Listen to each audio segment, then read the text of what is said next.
Hey, everybody, it's the Coach, and this is Monday Night Football on EA Sports. Straight ahead, we've got what should be an interesting matchup between the Los Angeles Rams and the Oakland Raiders. So with that, let's get out to the East Bay and Oakland, California. On the call, here are Brandon Godden and Charles Davis. Thank you, Coach. EA Sports coverage of the NFL brings us to Oakland, California. This was the scene a few minutes ago. The folks around the stadium clad in silver and black going to make every last game played in Oakland count. They're ready to go as their Raiders get set to match up with the Los Angeles Rams.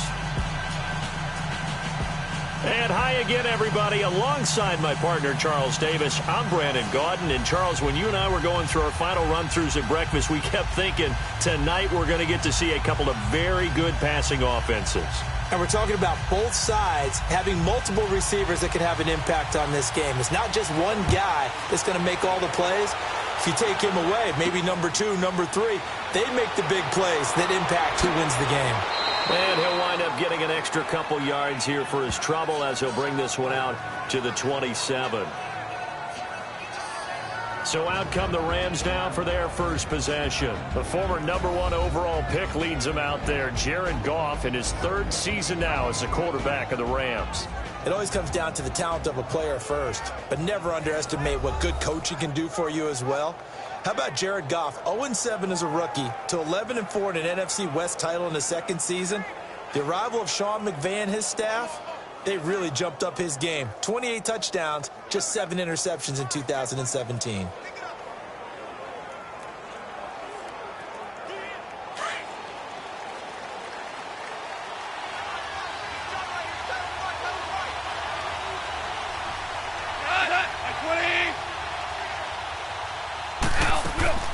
Now a play fake here on 1st down. And they didn't wait long to take a shot there, that's for sure, but it falls incomplete, and it's 2nd down. Cooper Kupp was his intended target, and now it's 2nd down. And this O-line, it is the lifeblood of the offense. They established the tone. Mean, nasty, physical. They can't wait to get after people. That allows the rest of the offense to feel confident. So now 2nd and 10 after the incompletion on 1st down.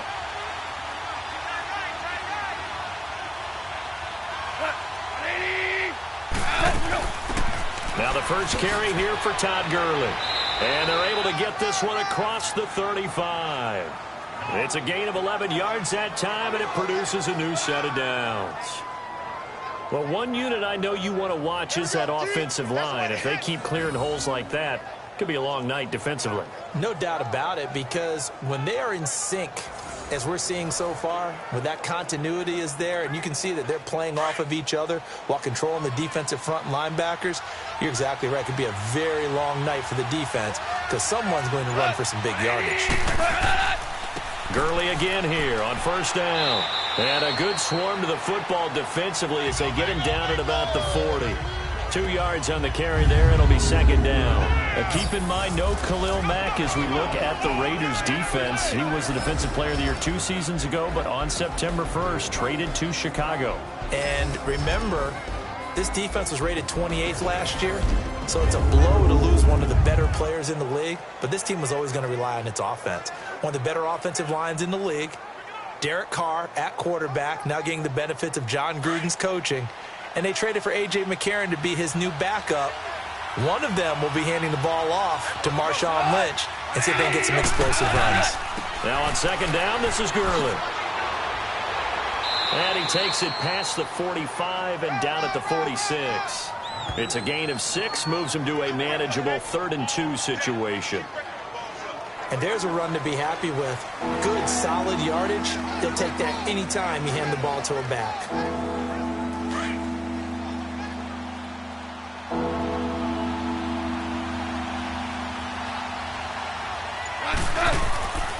They'll try and pick up the first with Gurley.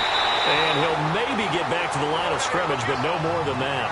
Call it no gain there, and it leads to a 4th down. You know, we might start getting some props here in the booth. You know, that one that says the D and then the fence that you put up next to it. How about that? They brought out the jumbo package and still couldn't move them off the line of scrimmage enough to pick up that first down. Impressive. They were ready defensively for that jumbo set.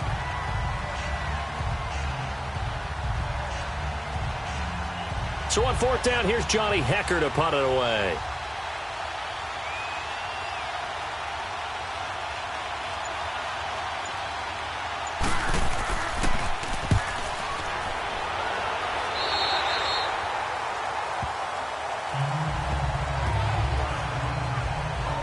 So here comes the Raider offense now onto the field. The man calling the shots in the huddle will be Derek Carr in his 5th year now out of Fresno State.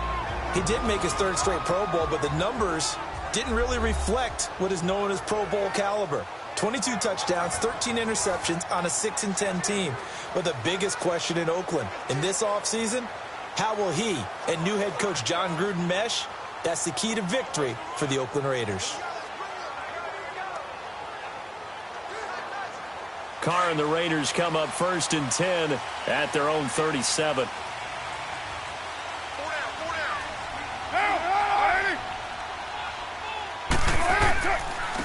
Now the first carry for Marshawn Lynch. And hard running's going to get him over the 40 to the 42. It's a 6-yard gain on the ground, and that'll make it 2nd and 4. No surprise watching Marshawn Lynch scatter bodies as he runs, but I remember doing games of his at Cal. And I remember the moves, the jump cuts, the elusiveness, as well as the strength.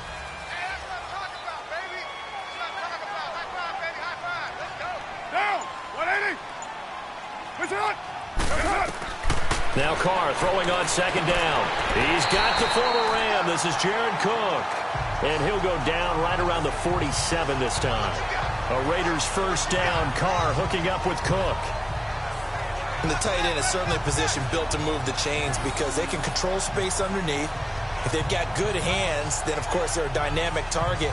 But one other thing is they're right in the sight lines of a quarterback on just about every play. And that makes it easier for the quarterback to pick him out and deliver.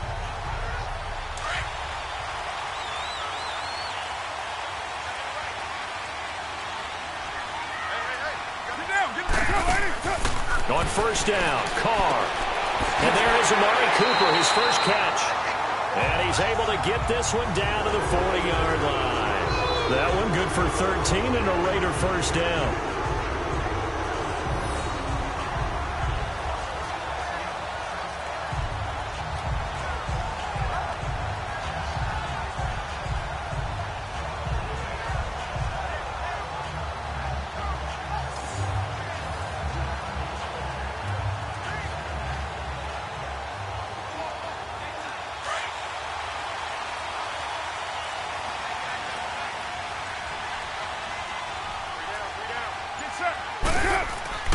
First down, the run with Lynch. And he only manages a couple here down to about the 38-yard line. And the offensive starters here for the Raiders. Let's highlight a big strength of this team, the offensive line led by Donald Penn, Kelechi Osemele, and Rodney Hudson. All 3 were Pro Bowlers in 2017, but it didn't translate as well as they wanted on offense. Just 23rd in scoring and a 6-10 record.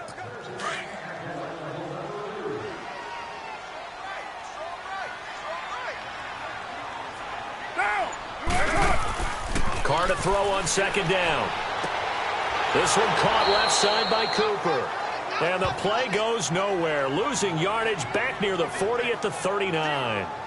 They threw the screen to the perimeter, but to no benefit at all. Tackled behind the line of scrimmage for a loss of yardage.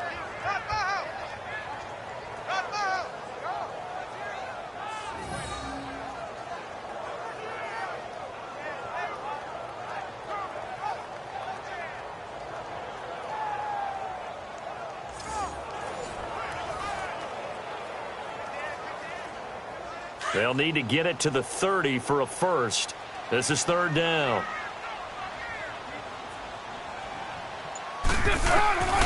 Throwing his Carr on 3rd down. And down he goes on the pressure from the Rams defense. Samson Abukum, he's the one that gets him down. It'll be a loss of 5, and it'll bring up 4th down. And we say it all the time, have to be able to get rid of the ball sooner than that. You have to help your offensive line out. They're going to protect you as best they can. And if you're getting 3 to 5 seconds to throw the ball, they're doing a really nice job. But when you hold it and give up a sack, you're really almost discrediting their work.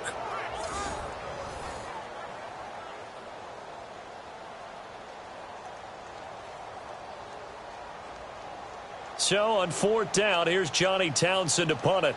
Back deep, the dangerous Pharaoh Cooper.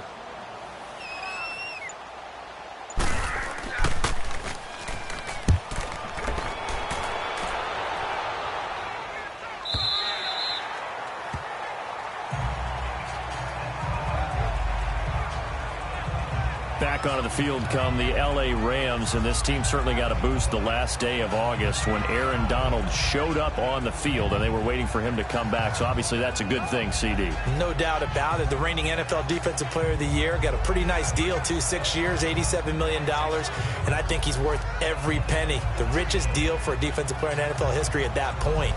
Now, remember the Rams in preseason? They made a conscious decision to keep their stars off the field. Jared Goff, Todd Gurley, neither one of them played in preseason action. They should be ready to explode here with the season opener. Goff will lead the Rams up here 1st and 10 at the 20. They'll try and start the drive with Gurley. Gets this to the 24 for a gain of 4.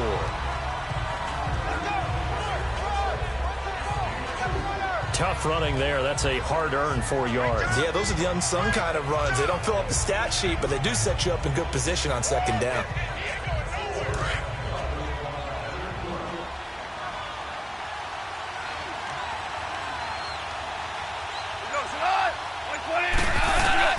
To throw on 2nd down is gone. And they will not get the connection there. It's incomplete. He was in search of his tight end, Tyler Higbee, and it's 3rd down. But not to get too overcritical there because he knows what he's doing, but his shoulders looked a little off kilter there when he threw that. I don't think you're being overly critical there. You're just analyzing it, and he gets those shoulders right. That pass will go from incomplete to complete. So after the 2nd down incompletion, they'll come up now against a 3rd and 6. Throwing on 3rd. Goff. And this is going to be incomplete. I think the punter might start to get into a pretty good rhythm here if he keeps getting opportunities. But that's the last thing his team wants to have happen, right? The last thing you want to see is your punter feeling pretty good because he's out there all the time. Yeah, 1st quarter only, but they're 0 for 2 on 3rd down conversions to start this thing.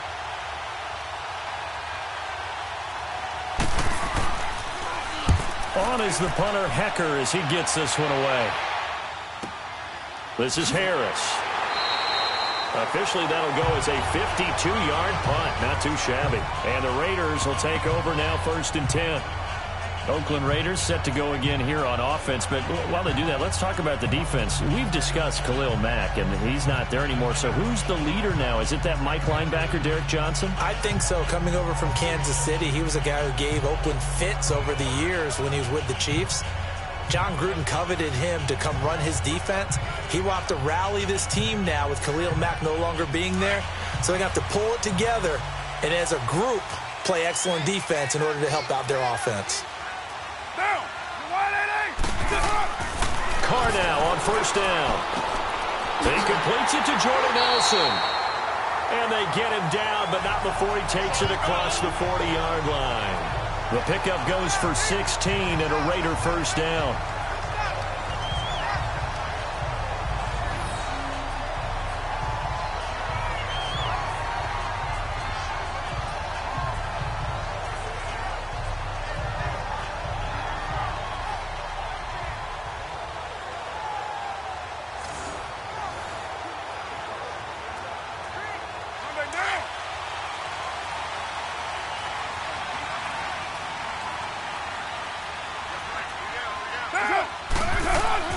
They go play action here on 1st down. Toward the right sideline, but it's incomplete. Jared Cook, the tight end, was the target. And that'll bring up 2nd down. The starters on defense here for Los Angeles. And how about picking up cornerback Marcus Peters in a trade from Kansas City back in February? 3 years in the league, has 19 interceptions, and 55 passes broken up. Not only does he have great instincts, but he has the confidence to act on them.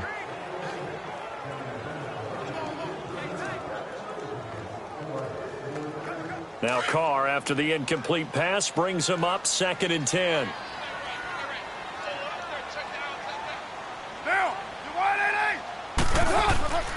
On 2nd down, Lynch. And he's going to take this one up only to about the 44-yard line. 1 yard, the official pickup there, so it's going to set up 3rd and 9.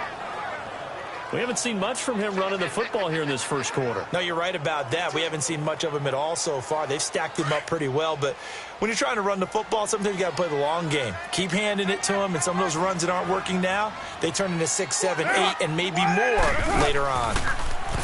Carr. And the 3rd down pass falls incomplete.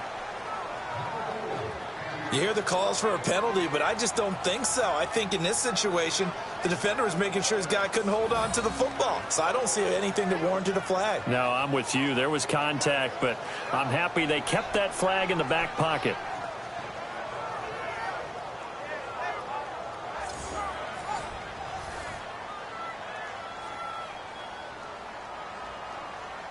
Here now, Johnny Townsend, as he'll kick it away for the 2nd time.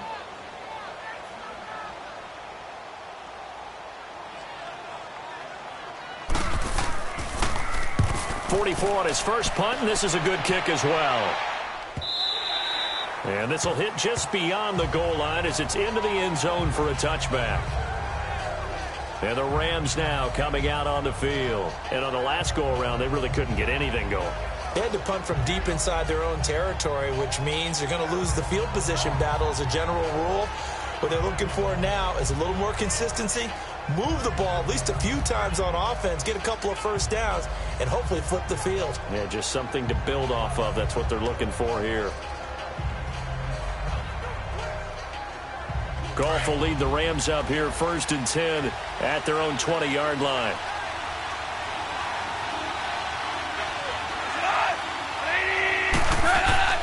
A play fake to Gurley. Now Goff. He gets it to Gurley, complete. And they'll get him down here at the 23. It'll be a 3-yard gain, and it'll be 2nd down. So many times you hear today's NFL described as a space game. Get your best players into space with the football in their hands. That's why sometimes you just swing it out to your runner, get him out in the flat, and let him have a chance to make people miss an open field.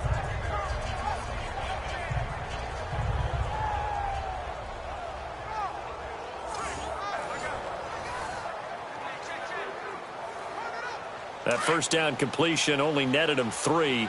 2nd and 7.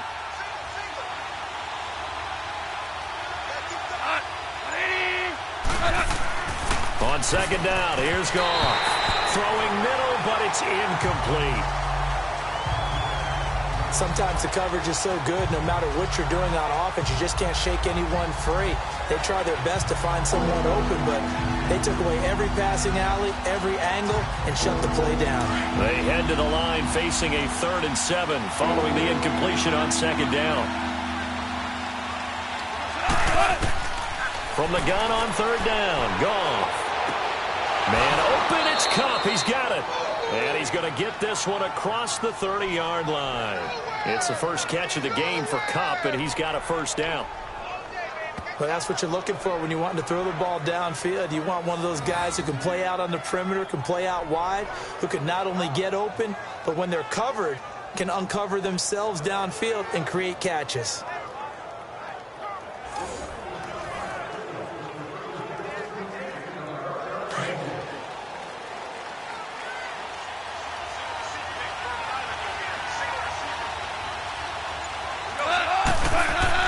Now a first down throw. Goff. And pops free. The collision there jarred the ball loose and brings up 2nd down. We'll put a check mark in the box where the defense coordinator was saying, how well can we stay with these receivers if we're in man coverage? Because he just did it on that one. Forced the incompletion, That'll allow him to get bolder with his pass rush, won't it? Absolutely. Frees up your guys elsewhere. After the incomplete pass, here now is 2nd and 10. Goff turns and gives to Gurley. And he'll be taken down right around the 34 after a pickup of only a yard. Pretty good little two-play sequence there. You force the incompletion, then a very short pickup. Yeah, now maybe you bring in an extra defensive back or two because you want to try and defend on 3rd down. They like to play those nickel or sub packages, don't they? The Rams on 3rd down, just 1 for 3 thus far. This is 3rd and 9. To throw is Goff, and that is incomplete.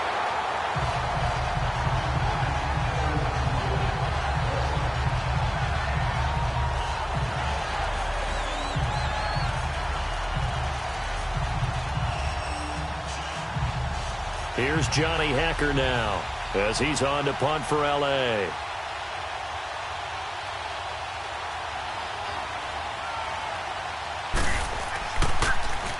And he's getting a workout here in this first quarter as he gets it away. And this one hits at the 3 and then bounds into the end zone for a touchback. The Raider offense now making their way toward the huddle. They've had it twice. They've punted twice. Not the start they were hoping for. Not at all, and let's face it, every facility we visit, everyone talks about converting on 3rd down, how big that is. In this situation, they've had to punt it away twice, so they're furiously going over things on the sidelines.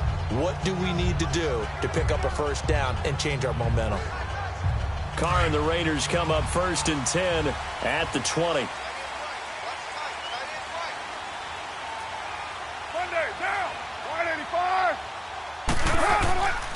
They'll start on the ground with Lynch. Fights forward for only about a yard up to the 21. Nice job by that defensive front there to hold him to a short gain on 1st down. Well played, I must say. Yeah, only getting 1 yard. There was no room to run.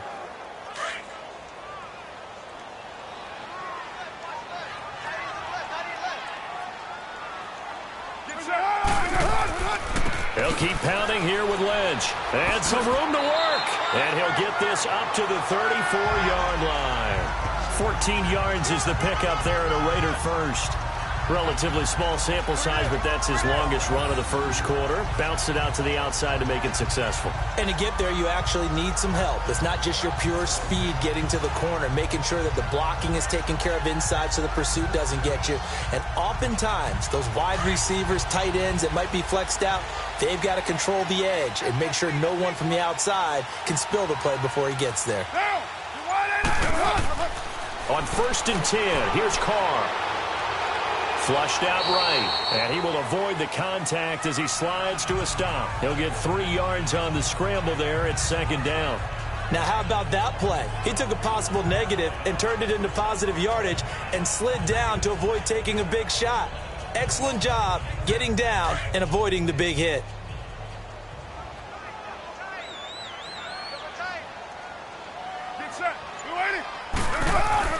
Carr gives to Marshawn. And able to get this one across the 45 before he's brought down.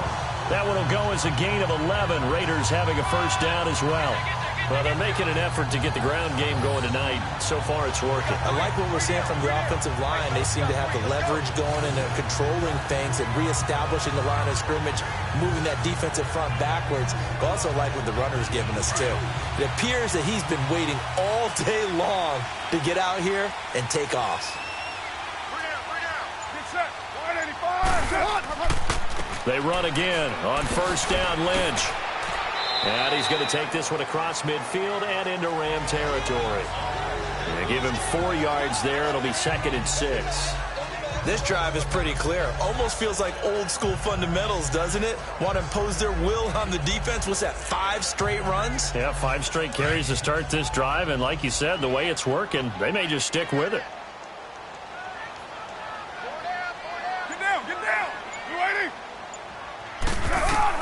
Now they'll throw with Carr. Connects it to Roberts, right side. And he'll be taken down at the 44-yard line. 4 yards on the completion, and it sets up a 3rd down.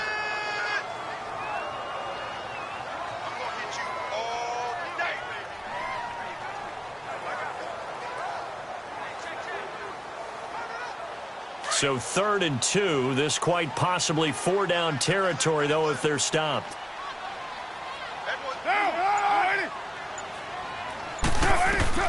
Carr looking to throw on 3rd and 2. And he can't hang on to it. Nearly picked. He's known for his hands defensively. But instead it just brings up 4th down.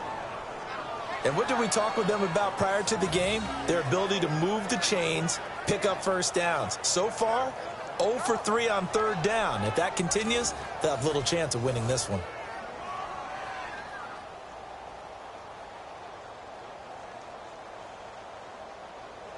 The offense staying out. They're going to go on 4th and 2.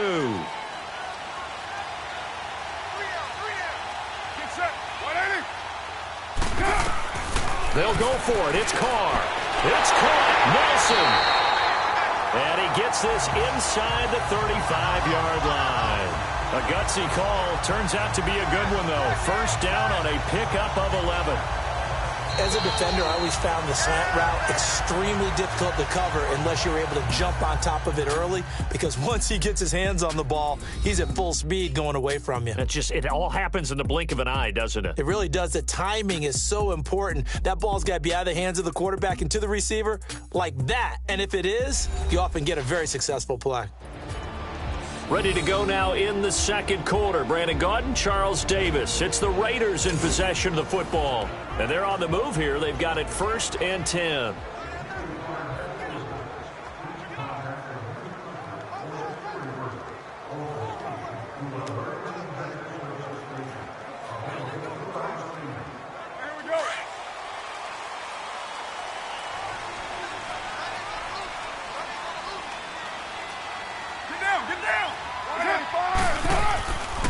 Handoff comes to Lynch. And able to push his way forward here for a good little gain. It's a 6-yard pickup, and it gets him to 2nd and 4. Hey, when you get good yardage like that on 1st down, it really does a whole lot of good for your entire offense. But I love the way he's finishing those runs. At the end of things, he's making sure he gets just a little bit extra.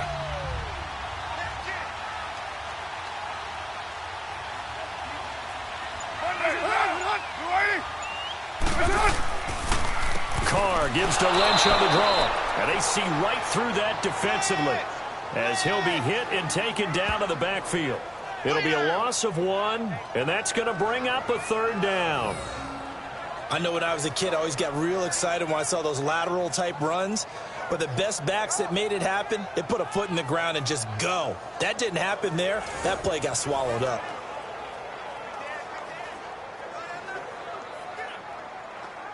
The Raiders on 3rd down. 0 for 3 to this point. They could use a conversion. This will be 3rd and 5. Shotgun now for Carr. And he finds Cook. And out of bounds all the way down at the 3. They're able to convert on 3rd down, and that sets up a 1st and goal. And in a lot of ways, that catch is expected. Red zone presence. And that one was realized there. You've got to find your tight end in that situation.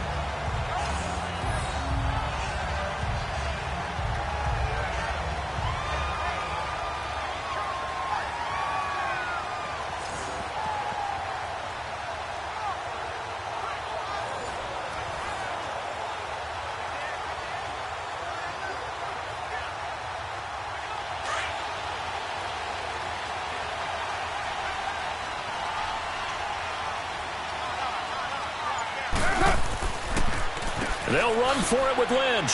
And he's maybe going to get this back to the 4, but that's about all. They'll say no gain on the play, and it'll be 2nd and goal. So nothing there, but maybe you blame that on the blocking. Yeah, at some point, you've got to win at the point of attack. And on that play, that was all the defense. They made it happen. Line of scrimmage, again, the 4-yard line. 2nd and goal. On 2nd down, here's Carr. Steps away. And the Raiders are in for 6. Touchdown. Derek Carr taking it in from 4 yards out. And the Raiders are able to cash in for 6. That was not a designed run. It was supposed to be a pass, but it turned into an exceptional run. What a scramble for a touchdown.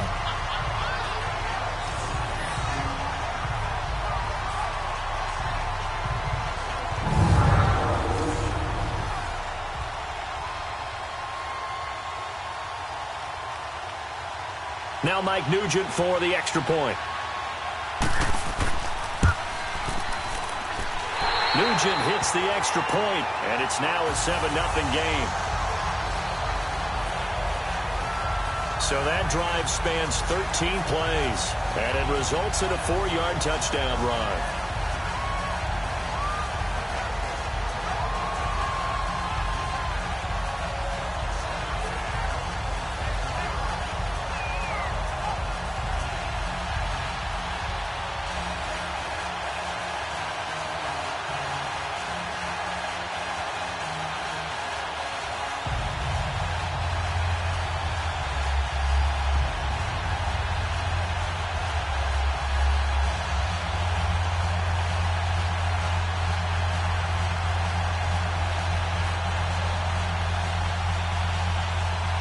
Now it's Nugent out to kick it away.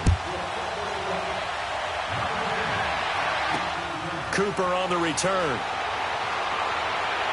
They'll bring it back to just about the 25. Call it the 24-yard line. So now here are the Rams as their offense comes back out. So far they've had 3 drives, 3 punts. Not good. Not good indeed, because you've got to have something to show for being out on the field. Now sometimes if you have a game where neither side has scored, 3 punts isn't a bad thing. But when you're trying to set the pace, get up on top in a game, you've got to show better offense and find a way to put some points on the board. Goff will lead the Rams up here 1st and 10 at their own 24.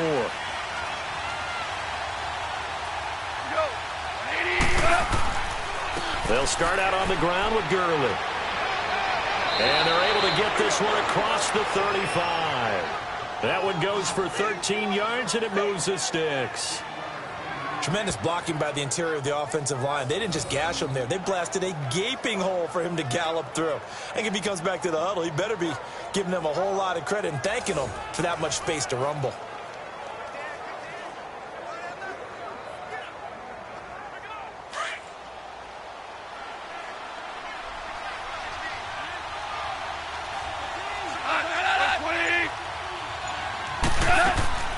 They go play action with Gurley. Now Goff.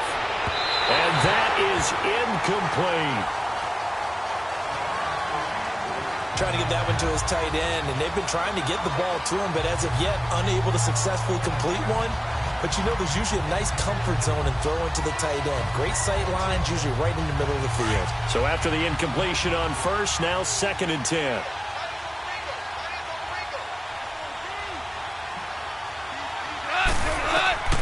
On 2nd and 10, Goff. And this one taken in on the right sideline, but not in the field of play. They say it's incomplete. The throw led him a little too far. It brings up 3rd down. Partner, I think it's high time to get him some passes that he's comfortable with. Some easy throws, some completions. He's not even hitting the 50% thus far. Well, certainly that has played a big role into why they are trailing right now. So back-to-back incompletions, and that has him staring at a 3rd and 10. Goff. And this time he's got the hook up. It's complete. And he'll be taken down across the 50 at the 45 in enemy territory. He got 18 yards out of that one, and it gets him a new set of downs.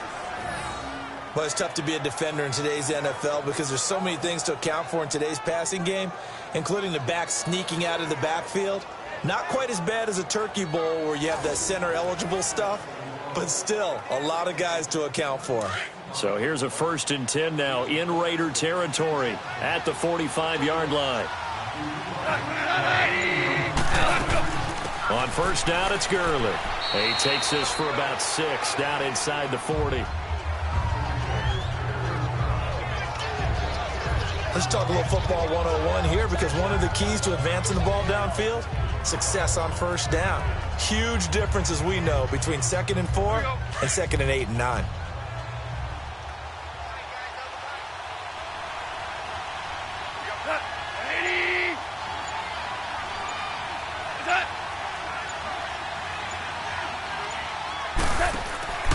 Off play action. Here's Goff. Airing it out deep for Woods. So the long attempt falls innocently to the ground, and it brings up 3rd. I would say it'd probably be a good idea for him to reintroduce himself to his receivers at the half because they're definitely on different wavelengths. But I also don't advocate waiting that long. Next series before you get out there. Hey, let's get together, guys. Let's get this thing moving. The Rams on third down, 2 for 5 to this point. This is 3rd and 4. A shotgun snap for Goff. He goes full extension, and he's got it. A Ram first down as Goff finds Kupp. When you're a player of his stature, you don't just circle the games on your team's calendar. You circle the Pro Bowl? Without a doubt. That's a game that you just figure you're going to be in each and every year. And it's because of catches like that. That's why he goes.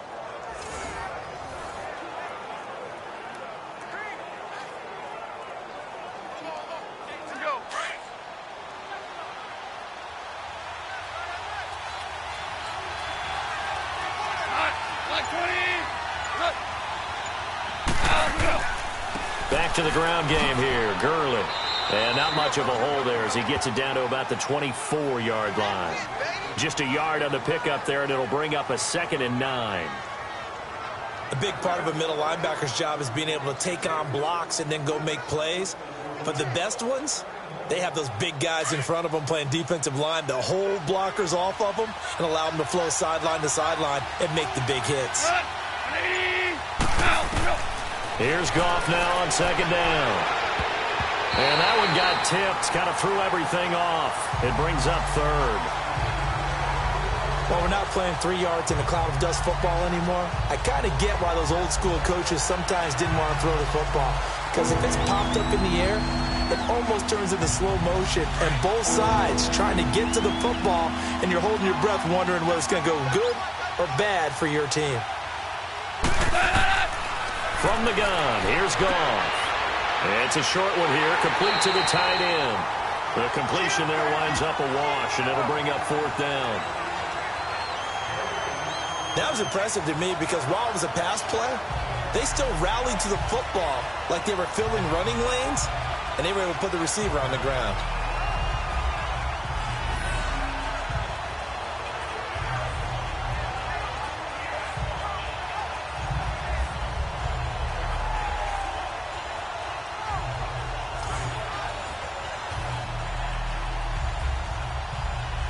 So on 4th down, here comes Greg Zuerlein to try and get 3 for the Rams.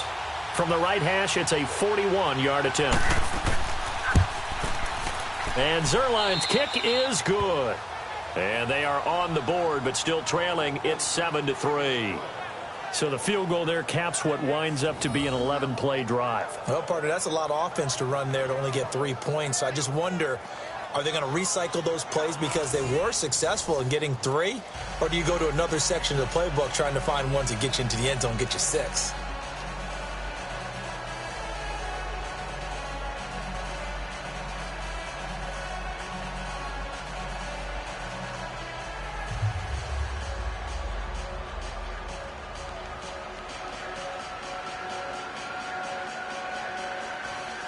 After the made field goal, Zuerlein back out there now to send this one away.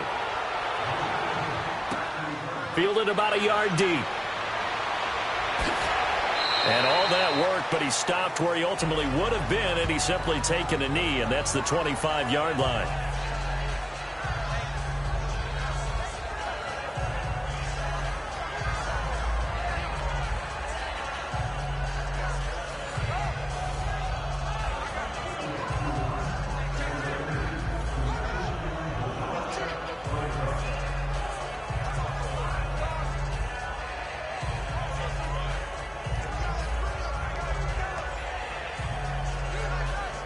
Carr and the Raiders come up 1st and 10 at their 25-yard line.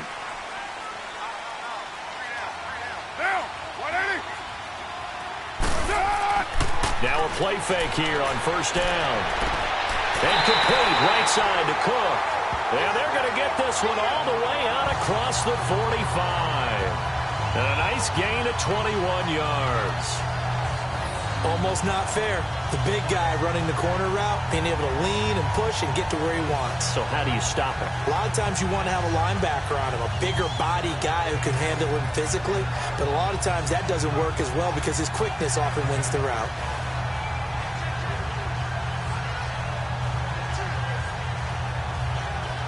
Carr now 8 of 11 in this first half. He's got it 1st and 10.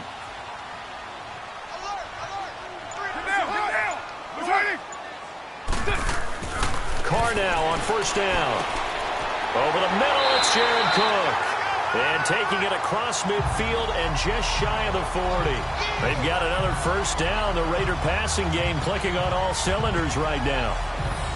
Completion was given up, but that's why you play zone defense, so that you can have people around the ball when it's caught, and you don't give up much run after the catch.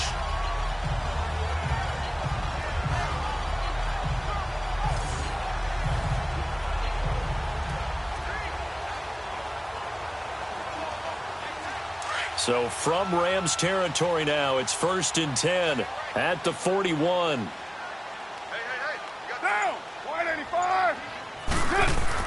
On 1st down, Carr. Roberts with it over the middle. And brought down, but not before they're inside the 25. 17 more yards on that one as they keep the drive rolling. One of the feature points of the end route is being able to make a nice throw to the middle part of the field. And for a quarterback, that's one of the better throws and better looks that he'll get. But he has to be careful not to wait too long and let his receiver wander into some tough territory. If he's late with the ball, he can get his receiver hit and hit hard.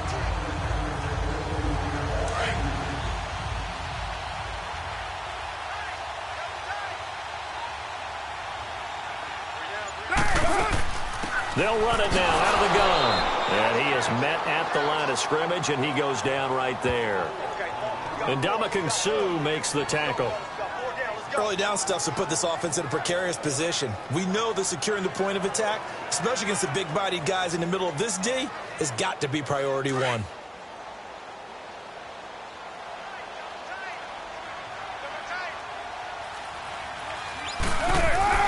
Now Carr throwing on 2nd down.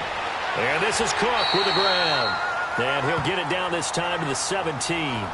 6 yards is the pickup, and that'll lead to a 3rd down. I know the halftime's approaching, but I don't think he's going to want to take a break. That's his 5th catch. Yeah, they've really been targeting the tight end. The Raiders on 3rd down. They've only converted once in 4 tries. This is 3rd and 4. Working from the gun, it's Carr. And this is caught. Touchdown, Raiders. Lee Smith from 17 yards out. And the Raiders add 6 to their lead. That's almost just not right. You cover everybody, but those tight ends, they can be awfully reliable. Very reliable. The defense just has to hate those guys. This drives them crazy because oftentimes you can't match up with them. They have you either with size, speed, or maybe even just strength. Extra point coming now for Nugent. Nugent tacking on the PAT, and that pushes the lead up to 11. So that drives 6 plays, 75 yards. And it ends with an Oakland touchdown.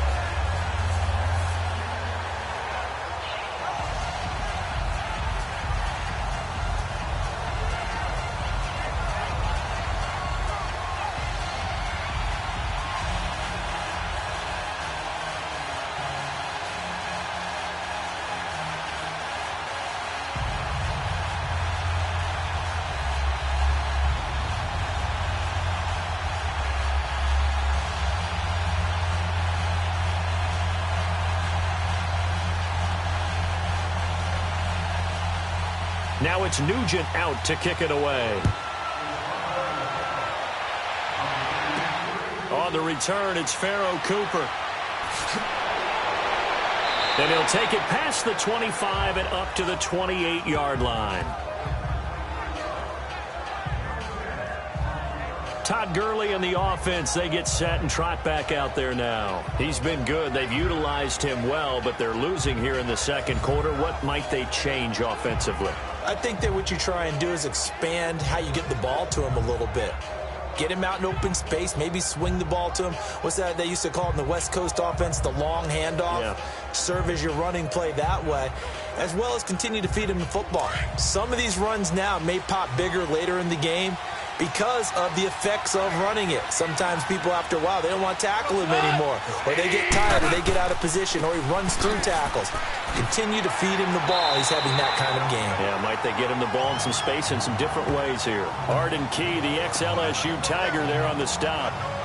And while there was no gain on that run, we do know coaches whose identity is rooted in taking it almost to the limit and then changing things up on you down the stretch. I think we're getting really close to that point in time, though, where the identity may have to go out the window, and they've got to go a little bit faster in order to try and win the game.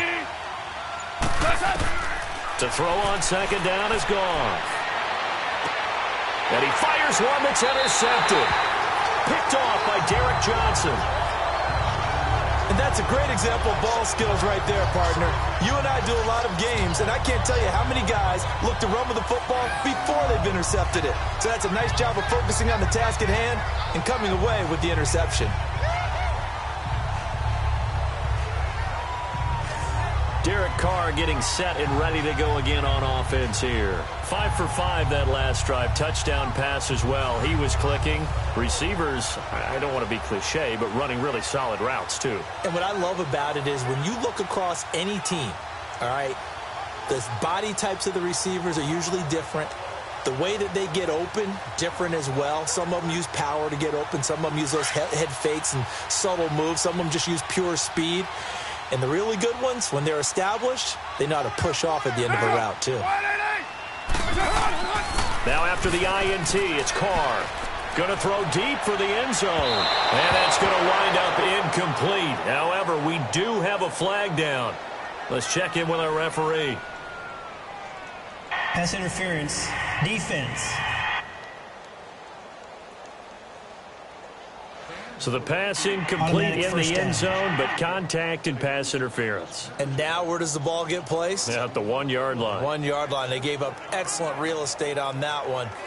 That's going to work really, really well for the guys who threw it. Suddenly it's 1st and goal after the interception. A quick change in the situation here. Here's Carr to throw. And that's going to be caught for a Raider touchdown. Reese Smith, 2 catches, 2 touchdowns here so far. And the Raiders add on to their lead. Well, that didn't take long. The turnover instantly almost turning into points. And when that happens, a lot of teams have the mentality of let's strike right now. You've got them off balance after the turnover or the takeaway. Let's go get it. And that's exactly what they did. Nugent on now for the extra point. Oh, this is blocked.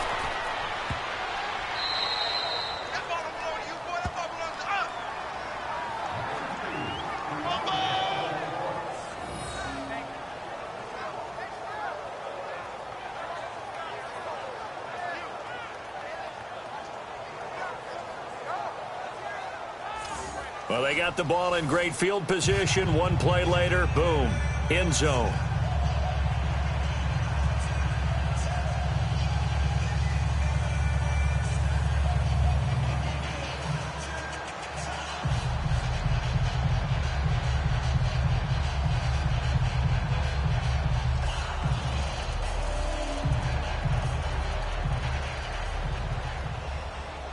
Now it's Nugent out to kick it away. Cooper on the return. And he'll take this across the 25, couple extra yards, up to the 27-yard line. Getting set to go again here on offense, Jared Goff trots back onto the field. He's got to dig deep here, doesn't he? Team's losing. He's not playing well either. And they always tell you, don't press. You'll make things a little bit worse. But in this particular situation, you try and heighten your play a little bit. So far, he's thrown 1 interception. He wants to balance that off with at least 1 touchdown pass in order to get his team back moving forward. Goff will lead the Rams up here 1st and 10 at their own 27.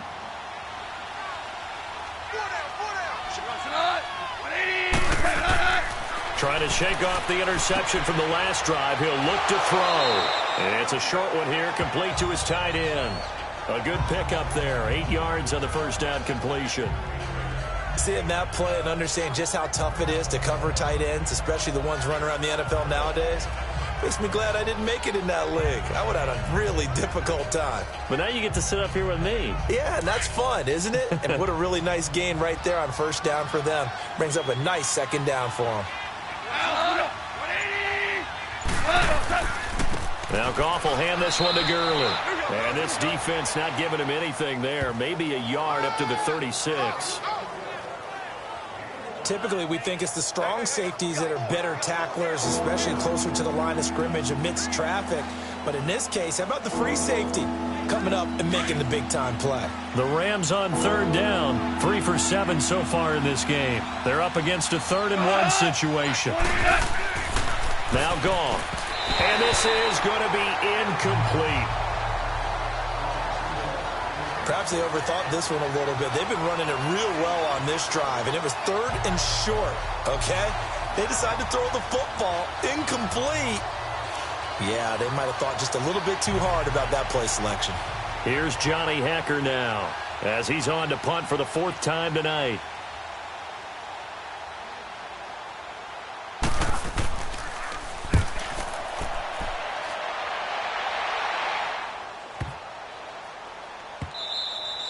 And this one hits at the 1, continues on into the end zone for a touchback. And out trots Jared Cook with the rest of his offensive mates. And we peek at some of his work from this game where he's nearing 100 yards. And haven't we gotten pretty close in this game nowadays in the NFL to almost taking labels off of the tight end position? These guys now can be the #1 option in an offense, and that never used to be the case. So now how do you even match up with them? Cornerback, safety, linebacker, all three will have deficiencies against the best tight ends in the game. Carr and the Raiders come up 1st and 10 at their own 20-yard line.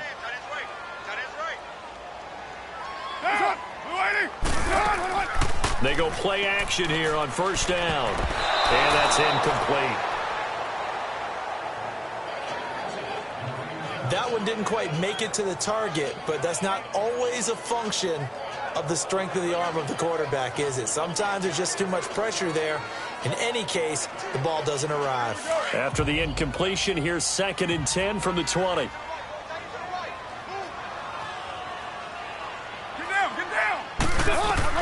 Carr will try it again on 2nd down. And this one is incomplete. Sure, that pass was incomplete as they made an attempt to get a big one downfield.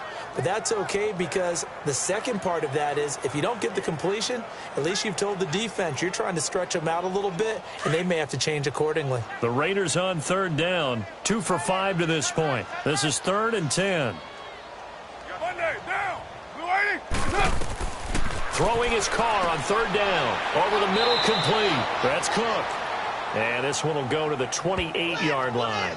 It'll be a gain of 8, but it'll also lead to a 4th down. He wasn't the primary target, but I think it was almost like a check down situation, wasn't it? Yeah, hoping he can break some tackles, the big tight end, but he couldn't do it. Yeah, get it to that big frame and hope he can scatter some bodies, unable to get it done. Here now, Johnny Townsend, as he's on to punt for Oakland. He's been a busy man here in this first half as he gets it away.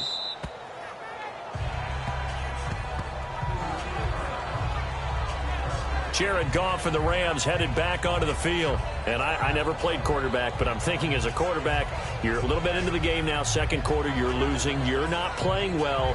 Probably feels like a lot of weight on your shoulders. Certainly does, but it's something that quarterbacks have to be used to because they're always carrying around that weight. So how do they adjust the weight? How do they make it work for them? How do they work against it? That's what we're going to find out going forward. Yeah, he'll be trying to get all that weight off his shoulders here on this drive. Goff will lead the Rams up here 1st and 10 at the 34. Here's Goff.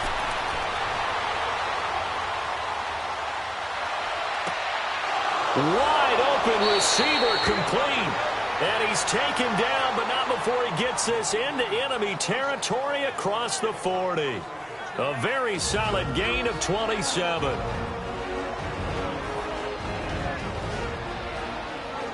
We remind you that coming up at halftime, we'll pay a visit to Jonathan Coachman. He's in Orlando, and he'll have our EA Sports halftime report.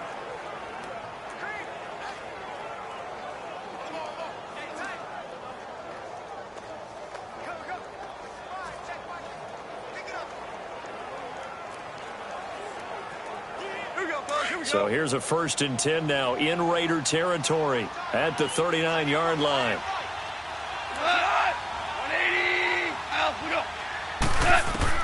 Now a 1st down throw. Goff. And the open receiver, it's Robert Woods. And they'll get this one down to about the 20-yard line. And the play goes for 19 yards, gives them a new set of downs. And now the passing game here in the second quarter starting to heat up a little bit. Don't you feel the rhythm starting to happen, right? You see it. Now the confidence is starting to rise. I think now as a play caller, because that has happened, you lean on it a little bit more. You don't go totally away from running the football, but you do say, guess what? We can throw it. We can throw it well with a whole lot of confidence. This will be the first red zone opportunity now for the Rams. 1st and 10 right at the 20. From the red zone now, Goff. Over the middle, that's hauled in by Cup. And he'll go down here at the 12-yard line. A good pickup there, 8 yards on the 1st down completion. One of the selling points of the in route is it gives the quarterback a really nice sight line to his receiver and almost on a direct shot able to throw the ball into the middle of the field and have a great chance of success as they did on that play. Facing a 2nd and 2 after that last catch, good for 8 yards.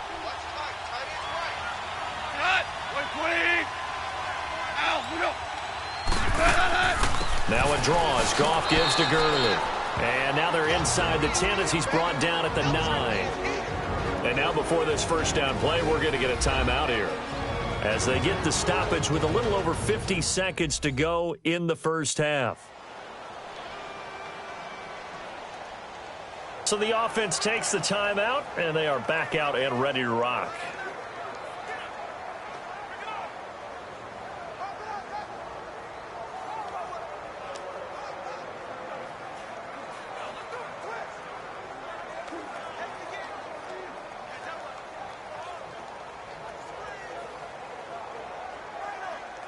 This is 1st and goal and a golden chance to get a score back here before halftime.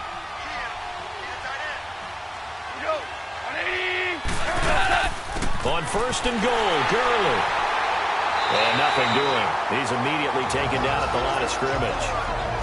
And before this 2nd down play, we'll get a whistle, a signal, and a timeout as they get the stoppage with just under 50 seconds remaining in half number 1. So we're back in the offense getting set following the call of that timeout.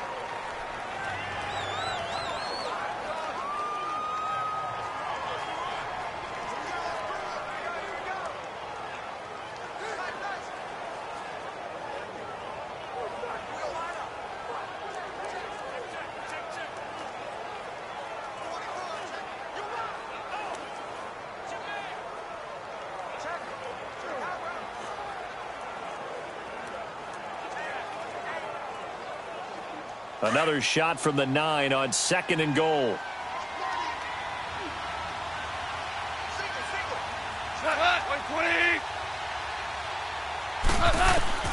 On 2nd down, here's Goff. Dumps it off to Gurley. And here he'll get it down to the 7. They get only a yard there. Now it's 3rd and goal.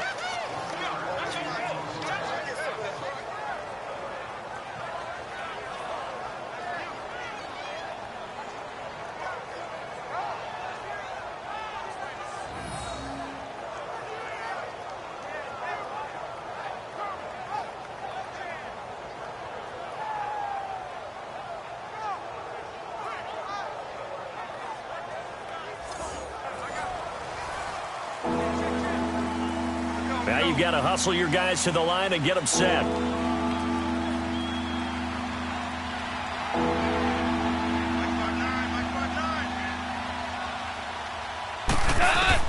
Now Goff on 3rd and goal. And that's going to be incomplete. 12 seconds left.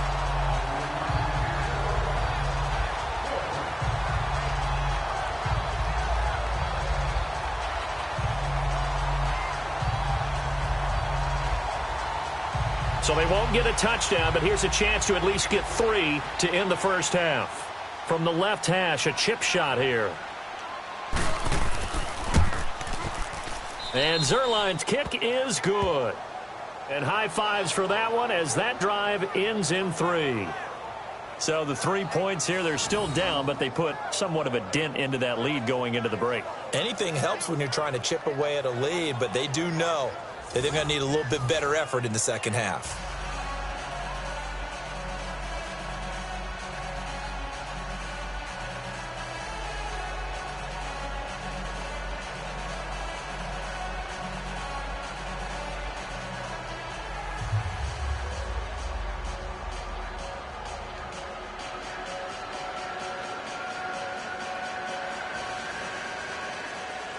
After the made field goal, Zerline back out there now to send this one away. That'll be taken in the end zone. And not wanting to risk anything here late in the half, he'll just take a knee and they'll bring the football out to the 25.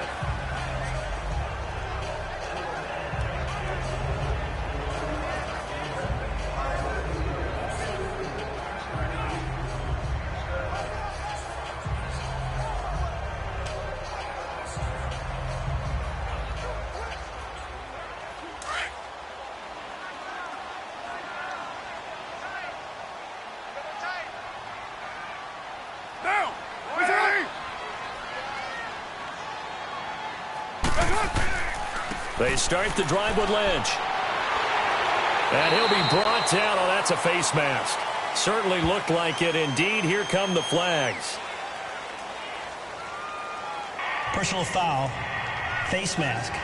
Defense. So that flag will cost him 15. And it doesn't matter anymore how you get the face mask. Any part of it, that's going to be 15 yards.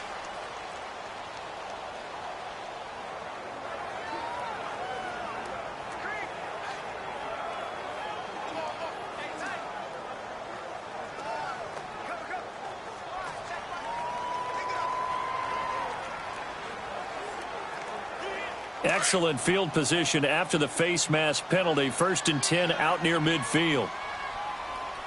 We got 3. We got down. We're waiting.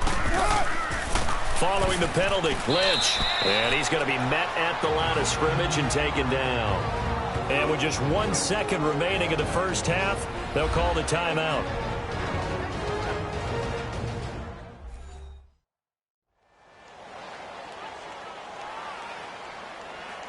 And welcome back, the offensive unit. They took the timeout, and now they get set to line up as we resume action.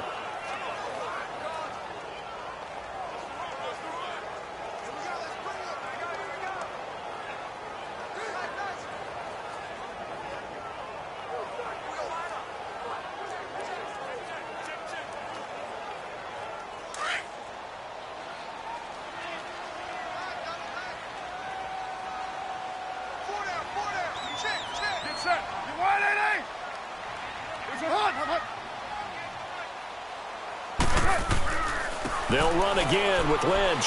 And he's going to take this one across midfield and into Ram territory.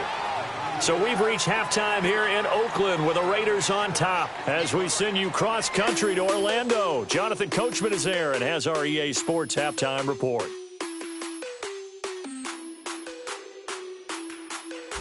Okay, Brandon, thanks very much. And welcome, everyone, to this abridged version of the EA Sports halftime report. This one has certainly been one-sided to this point. It's a 2-touchdown difference as the teams have already come back out onto the field for the second half. So let's get you back out as well to Brandon Godden and Charles Davis. All right, Coach, thank you, and we welcome everyone back for quarter number 3.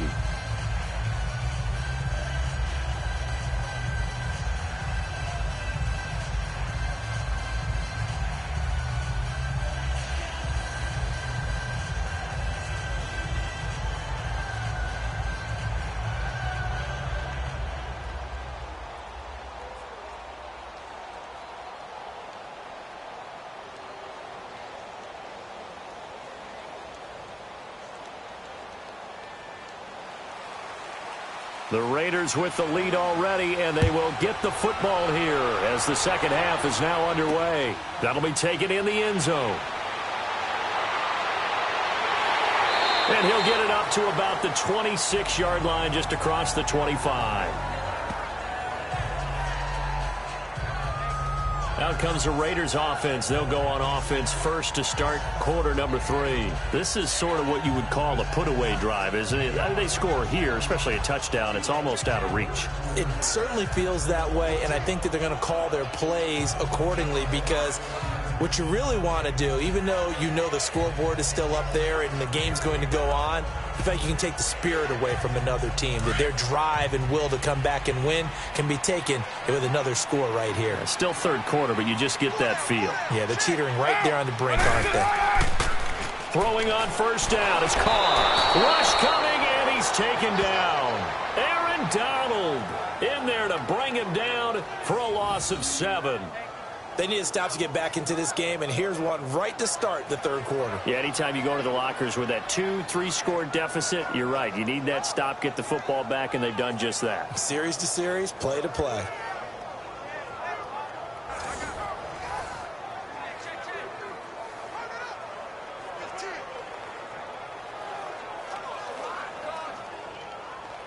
Now, following the sack, they'll look to make amends on a 2nd down and 17.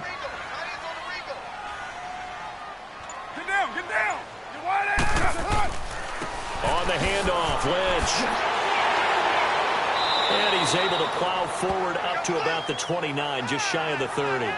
9 yards on the gain there, and it's going to bring up a tough 3rd and 7. You know what really fires up offensive linemen? When the guy that is carrying the ball behind them can create his own space and break a tackle along the way.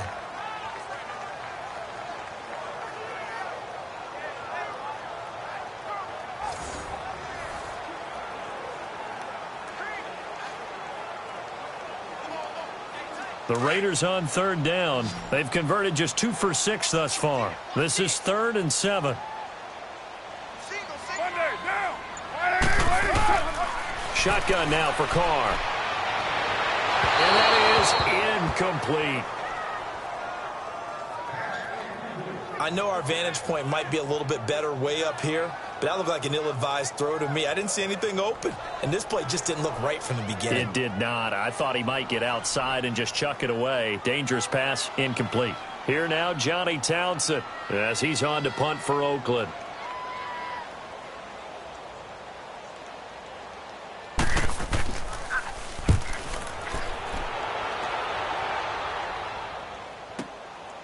Fielded at the 20. 12 yards on the return that time. And the Rams will go on offense here with a 1st and 10. Out come the Rams. They'll have it first here to begin the 3rd quarter. They were able to get the stop defensively. Now a chance to turn that into points on the offensive end. Can you imagine what the grease board looks like at the half? Because no, tell me. That's exactly what they printed up. Stop them on defense, get the ball back for our offense, and go downfield and score some points. Now, the last part remains to be seen, but they got the first part done very well. Do people use grease boards, or you mean the magic marker boards? Yeah, those two.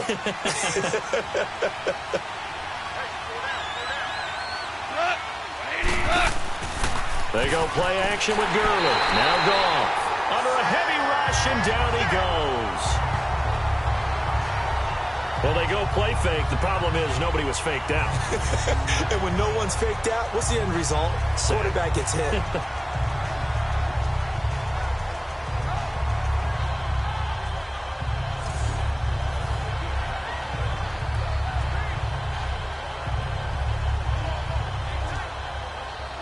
Don't need it all back at once, but you figure they're going to need something here. 17 yards to go on 2nd down.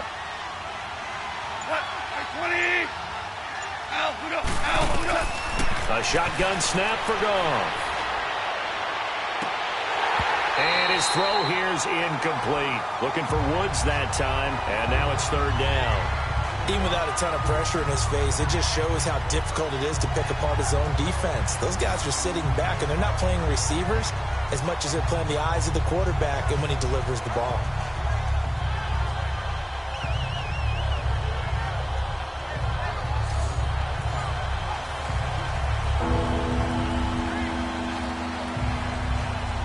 The Rams on 3rd down. They've converted a 1/3 of their opportunities, 3 for 9. This is 3rd and 17.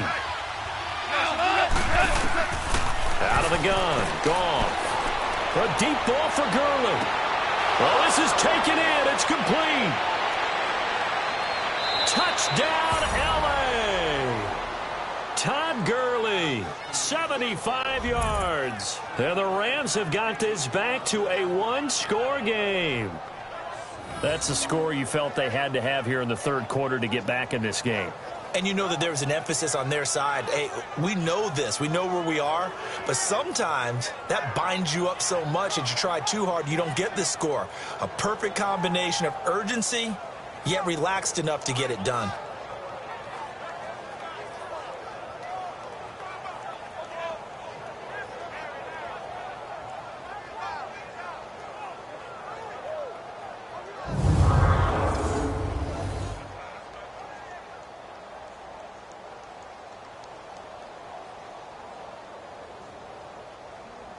Now Greg Zuerlein on for the extra point. Zuerlein connects on the extra point, and that will shave one more off this lead. So a 75-yard scoring drive on just 3 plays. And it winds up with a touchdown for Los Angeles.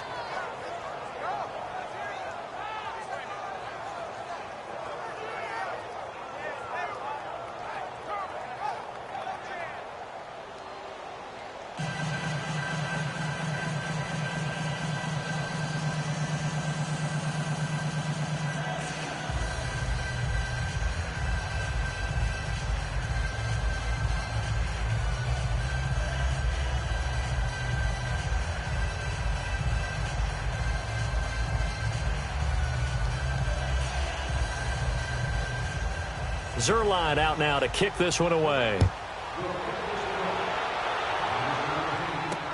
That'll be taken in the end zone. And no run back here. This will be a touchback, and it comes out to the 25-yard line.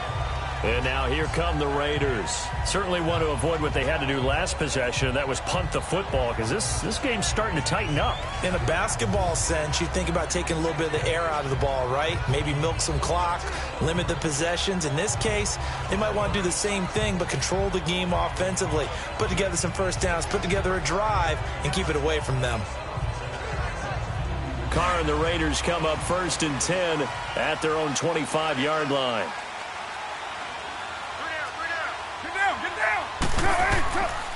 They'll try to get something going with Marshawn Lynch. And he's going to be taken down here with a penalty flag on the field. Holding offense. So a decent gain, but all for naught on the penalty. It's too bad, isn't it? They were feeling pretty good about it. The only people celebrating, the guys who just gave up that play.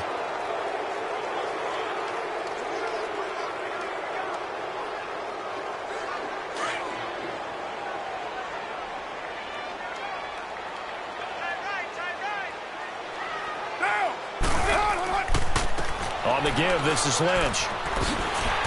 And good yardage as he gets this one up to about the 23. It's a gain of 7 on the ground. 2nd down coming up. And after that type of a run, there's some talking going on down on the field, but it's not trash talking. The guy who just carried the ball, he's going back and telling his offensive line, great job, keep it up, and we'll break that one soon.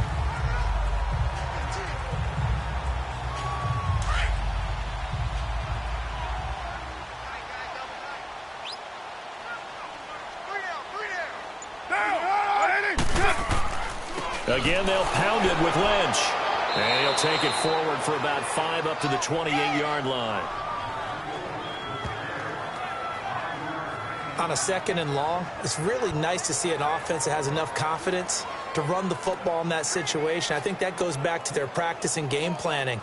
They've seen things that they've seen on tape and in previous games that led them to believe that even in a long-distance situation, they can still run the football and gain enough yardage to put themselves in a good spot on 3rd down.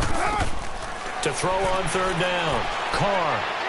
And incomplete. He had nowhere to throw, so he just tossed it away. But that brings up 4th. Good job by this defense, and now playing what they call complementary football. Offense scores a touchdown for them, so they come right out, force what should be a 3-and-out, and keep the momentum squarely on their side. Here now, Johnny Townsend, as he'll come on for his 5th kick of the night.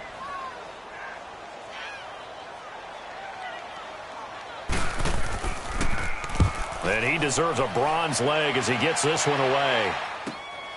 This is brought in at the 21. And 9 yards there on the return following a punt of 47. And possession will switch hands, 1st and 10. And the Rams getting set to go now. And that recipe on their last drive that resulted in a touchdown looked pretty good, so they'll be hoping to do that once more. It takes me back to when we sat with the offensive coordinator and the head coach. They felt pretty good about their game plan and thought there were some holes in the defense, and they exploited them the last time out. Let's see if they can come back and put together a similar drive. And we'll see if they can do just that. Goff will lead the Rams up here 1st and 10 at the 31-yard line.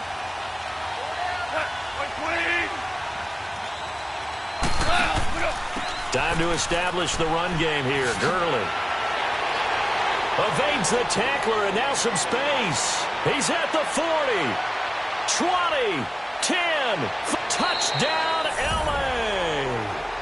Todd Gurley with now his 2nd touchdown of this 3rd quarter. And the Rams are an extra point away from tying up this football game. And on that long run, maybe the defense caught napping a little bit.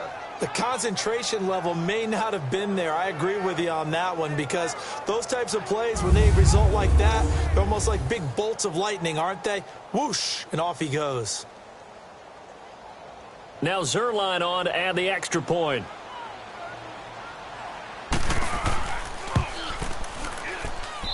A little surprising they wouldn't go for 2, but this is up and good, and that will tie things at 20 all. I'm not sure if they drew that play up to score, but it scored indeed. 1 play on the ground and into the end zone for 6.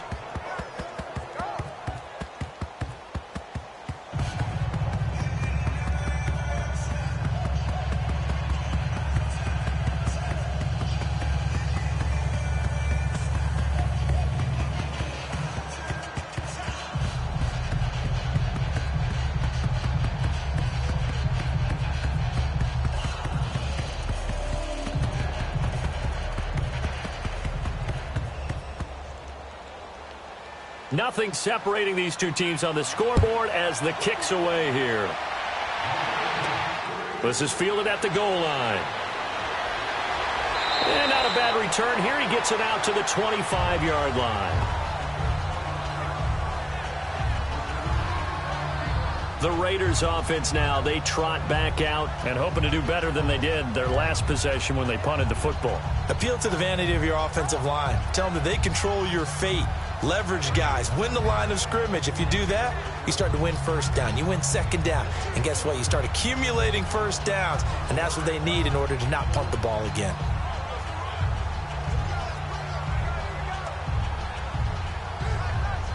Carr and the Raiders come up 1st and 10 at their 25-yard line.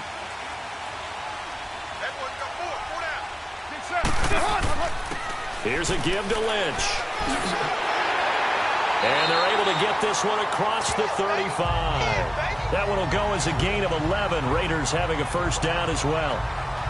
Whether it's what we call an even front or an odd front, and an odd front's real easy to figure out. If that guy is lined up over the nose of the center, typically that's an odd front defense. Odd number of people, meaning 3-4 versus the 4-3, which is an even front.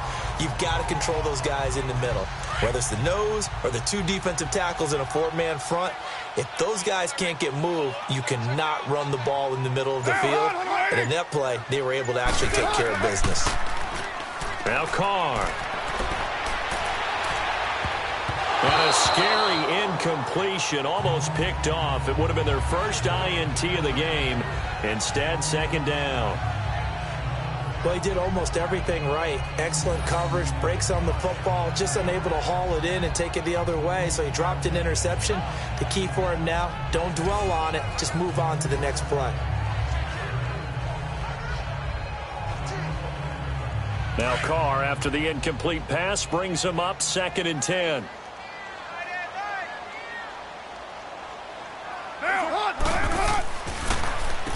They'll run with Marshawn Lynch. And not even back to the line of scrimmage this time as they're on him quickly once more. It'll be a loss of a yard, and that'll bring up a 3rd and 11 situation. Good luck trying to get your running game going against Ndamukong Suh. I mean, he is so strong. Just trying to move him, take one guy, two guys, whatever. I wish you a whole lot of luck. He usually converts an offensive running game into rubble. The Raiders on 3rd down. They've struggled to the tune of 2 for 8 so far. This is 3rd and 11. From the gun, it's Carr. And able to catch it on the left sideline, but they're going to rule him out of bounds. So it'll be incomplete, certainly one they'd like to have back as it brings up 4th down. Well, no second guessing the call here. It was 3rd and long, so throwing the football was probably the smart play to try and pick it up. But they don't get it, and now the defense goes off the field feeling pretty good about themselves, gaining some momentum as they force them into a likely punting situation. On is the punt team now as this one's sent away. And this will be taken at the 13. We'll call that a 49-yard punt, but a net of just 39 following the 10-yard return. And out will come the offense as they take over. And our attention shifts to Todd Gurley. And these numbers showing up on the screen, that's why he's their star. They kept him down for a little bit, couldn't keep him down for a full 4 quarters. But what they were hoping for was a half of a game. And if they could have shut it down at the half, they had done their job. But as you mentioned, a full 4 quarters, and the best, they always feel like they're one run away from changing the momentum or breaking something big, and we're starting to see that here in the second half. Goff will lead the Rams up here 1st and 10 at their own 23. Goff on 1st down. It's a short one here, complete to the tight end. And he'll get to the 29-yard line, brought down there. A gain of 6 there on 1st. Not a big window to throw. Coverage wasn't too bad there. Yeah, they had him under wraps pretty well, but somehow able to muscle his way open and catch the ball. 6 yards was the pickup on the last completion, so here's 2nd and 4.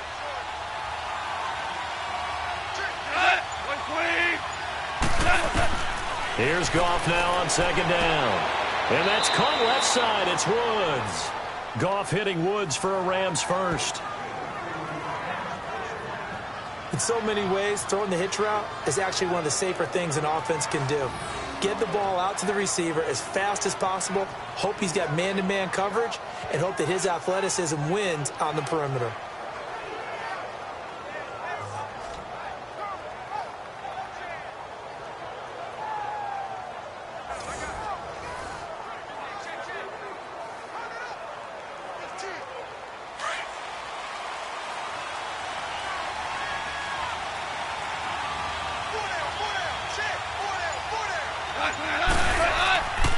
Now a handoff for Gurley. And the hole closes quickly. He gets it across the 35 to the 36-yard line. Carl Joseph up from his safety spot to make the play. They tried a quick hitter inside, but that one was swallowed up because what they're hoping, those big defensive linemen will take the bait and move laterally and open up a crease that they can run through. Didn't happen on that play.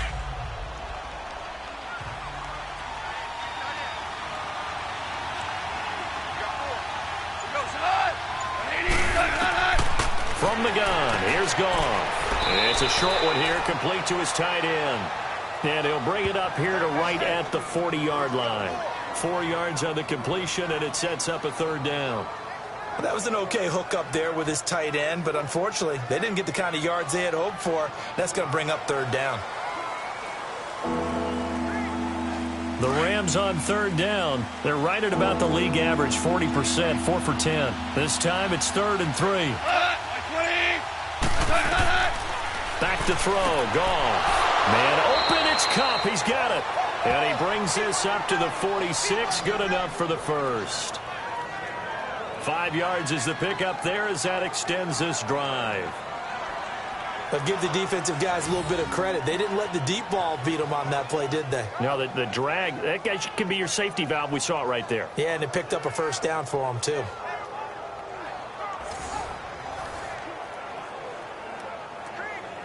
Goff now 6 for 6 since coming back out of the locker room. It's 1st and 10.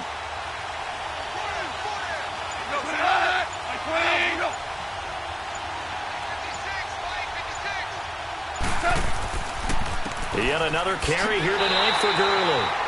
And maybe a measure of revenge there. He's had his way in this one, but this time they get him behind the line. He's had a big game tonight, and while no one's going to be overly concerned about that last play, you also know that the offense coordinator does not want to see that happen again. They want to get back to doing what they've been doing all game long.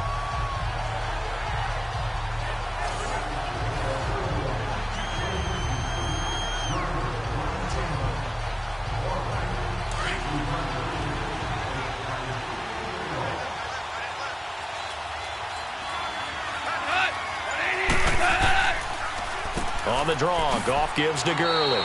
And not much there at all. Maybe a yard up to the 43.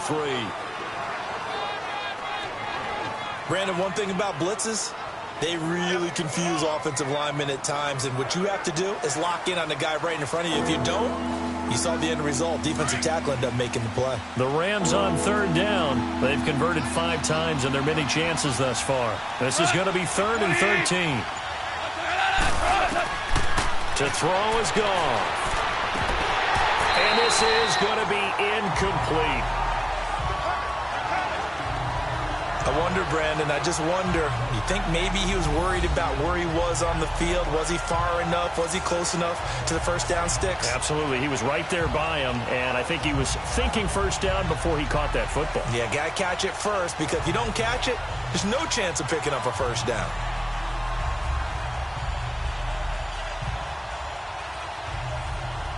Here's Johnny Hacker now. He's been terrific so far.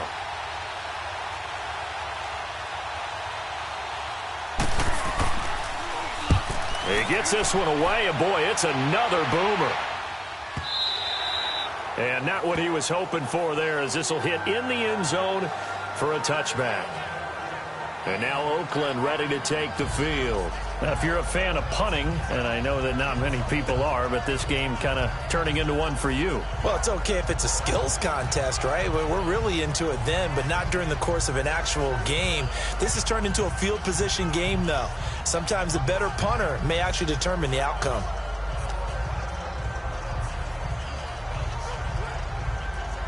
Carr and the Raiders come up 1st and 10 at the 20.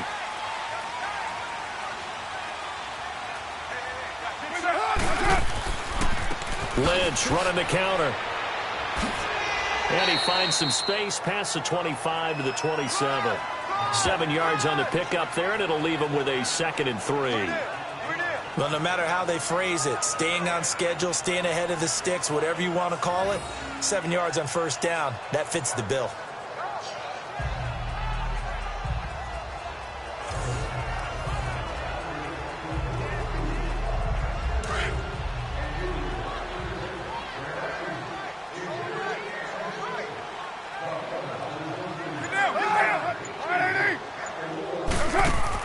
Carr to throw after the play fake to Lynch.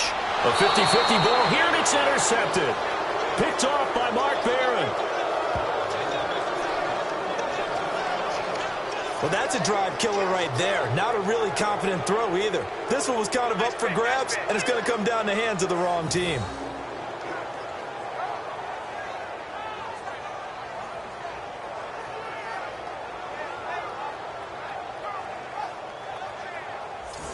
Getting set to go again here on offense, Jared Goff trots back onto the field. How do you think he personally is evaluating his game so far? He was pretty good in the first half, been good so far here in the 3rd quarter. He's got to like it, right? Not looking for the dramatics here. Not trying to set the world on fire in terms of stats. It's almost like you're driving. Hands at 10 and 2, alert for anything out there, watching for trouble on the road, and making sure you get the team home. The bus driver. Let's see if he can drive the bus here again on this drive. On the handoff, it's Gurley. And he's going to be stopped at about the 37. Just what you want on a first down run. Call it 8 yards, and it's 2nd and 2. And that looked like some pretty easy yardage there right up the gut. And he's a guy that has some height to him. So when you don't have to drop a shoulder or create or get through contact or trash, makes it a lot easier to stay upright, see the field, and make a run as we just saw there.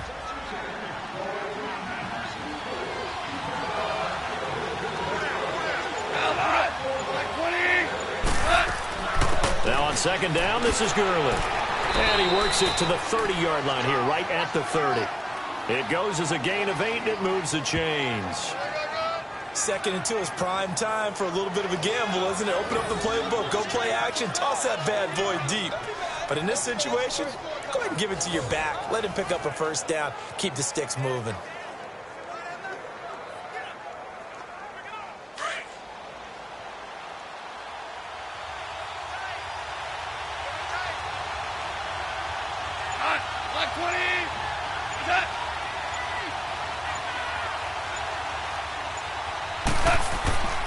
Here comes a 20th carry for Gurley.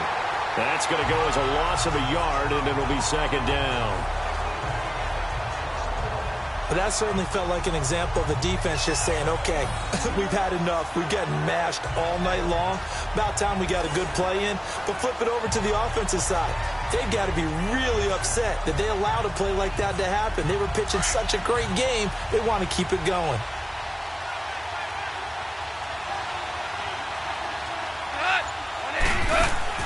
They'll try the air now with Goff. Out to the flat. That's complete to his running back. They'll lose a yard that time, and that's going to lead to a third down. That play was well covered. Just tried to check it down. Unfortunately, not able to find any yardage on that one.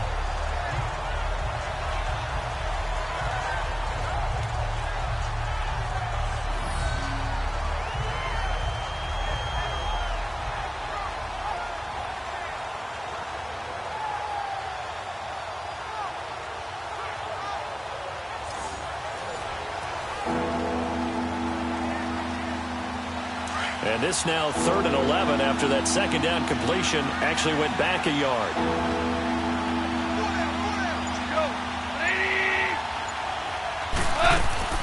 Throwing on third, Goff. And that one's complete to Gurley. And he carries this one all the way down to the 9. They're able to convert on third down, and that sets up a 1st and goal. And I know you can't really see it, but that play spells frustration with a capital F for the guys on defense. They covered everyone else, end up going to the running back out of the backfield, and he picks up a back-breaking first down.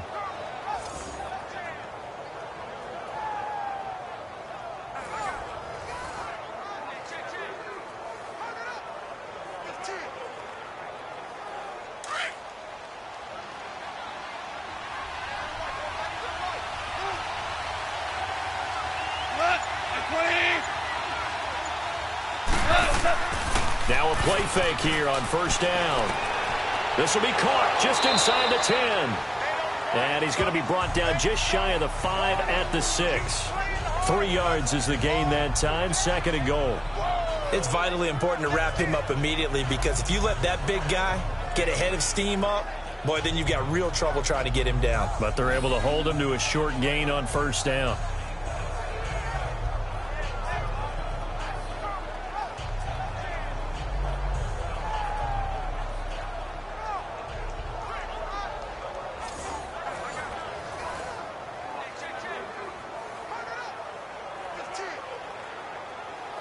The 6-yard line, the line of scrimmage on 2nd and goal.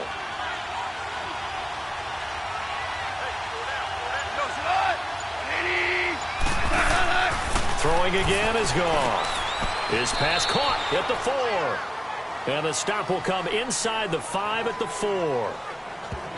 Only able to pick up 2, and that leads us to 3rd and goal. Well, the strategy was evident there. Get it to your tight end and make it a one-on-one play with a cornerback. Who's usually going to win that one? The tight end, but not there. Not in this situation. How about the corner defeating that logic and making a really nice tackle? Back now in the East Bay. All even as we get ready to start the 4th.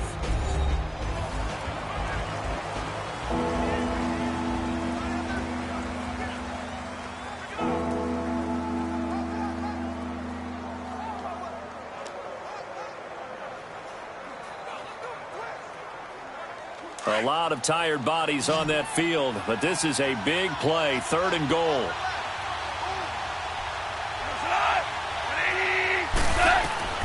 Goff throwing again. And that is incomplete.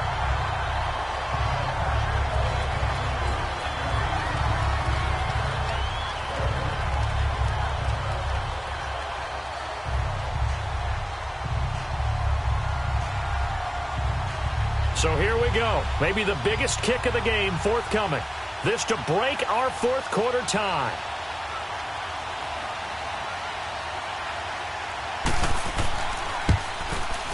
And Zuerlein's kick is good.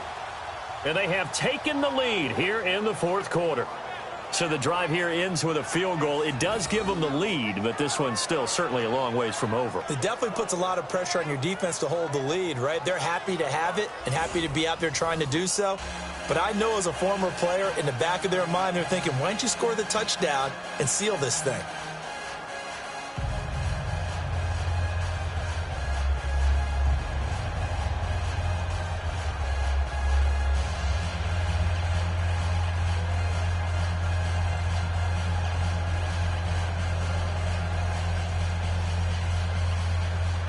After the made field goal, Zuerlein back out there now to send this one away.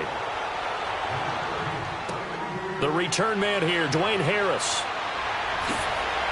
And he'll be brought down at the 23, make it the 24-yard line. Now the Oakland offense heading back onto the field to take over. And following the interception, just any interception, are you a little bit more cautious when you start that next drive, or no, you just throw that out the window? I think you are. I don't think that there's any way you can run back out there and go, totally didn't affect me. Let's just go ahead and be loose with the football again. You're going to take care of it, but you have to be careful about being too cautious because now you can't run any offense at all. Still want to attack. We'll see how they attack them here. Carr and the Raiders come up 1st and 10 at their own 24.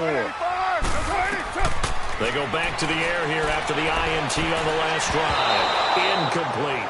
He was looking to get it into his receiver, Cooper, and it's 2nd down. There are a good number of coaches that any time they call an in route are really worried about the play because there's so much traffic ordinarily that the ball has to get through to get to the receiver. And on that play, it was batted down.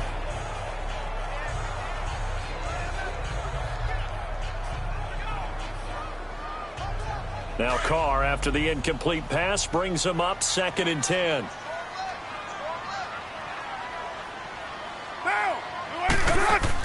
Carr again here on 2nd and 10. And incomplete there. A nice hit. Jars the ball free and brings up 3rd down. You get a tight end like this, and you know he's used to dishing out punishment, but here, he's one that has to absorb the contact, and as a result, unable to hold on to the football. Big play coming up. Here's 3rd and 10. I would expect to see some pressure here.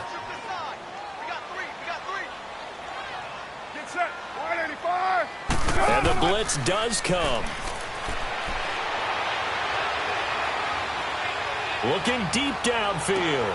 Into heavy traffic, and it's intercepted. Picked off by Aqib Talib. And to the 40-yard line, that's where the return stops. Boy, what a turnaround. They exited the lockers with a nice lead, and now all of this. What's happened? So when you start to write your novel, you'll start out with, it was a tale of 2 halves, won't you? Right, but I'm a bad writer. I don't know exactly what happened because sometimes teams can go in with a lead and get too comfortable, too relaxed, and a couple of things go wrong, and it's hard to get back that good feeling. The Rams offense now making their way out to take over. And they had 3 points last time, but they didn't want 3 points because they were well within range of scoring a touchdown. We'll see if they can do better now. I'm with you on that one. Let's just go ahead and be frank about the whole thing. The only one happy about the 3-point? The kicker. Exactly. He put it through the post. That's going to help him at contract time. But that offense, they're thinking, let's get in the end zone this time. I don't know if that helped him at contract time. You could have kicked that one through. I don't know about that. Toe bash. I don't know about that. Toe bashed it. Super toe. They'll try and start the drive with Gurley. And he'll push this forward only to about the 42-yard line. Give him a couple on the carry there. 2nd and 8. But Brandon, pace comes into play now because they've got the advantage. They've got the football, but they've got to be very careful about what speed they're going to play. You know, my music teacher back in New Paltz, Mrs. Bythema Bagley, used to say, don't go prestissimo when you really want to go largo. And what she meant by that is don't go too fast when you really want to go at a nice, slow, deliberate pace. I am speechless. And down he goes. Brought down a Raider sack. Tahir Whitehead in there to bring him down for a loss of 7. Whitehead, the Temple product, in a new uniform this season. Yeah, moving over from Detroit now to the Oakland Raiders. And what they're going to love about him, his consistency. He shows up each and every week, understands the defense fully, and roams and makes a lot of tackles.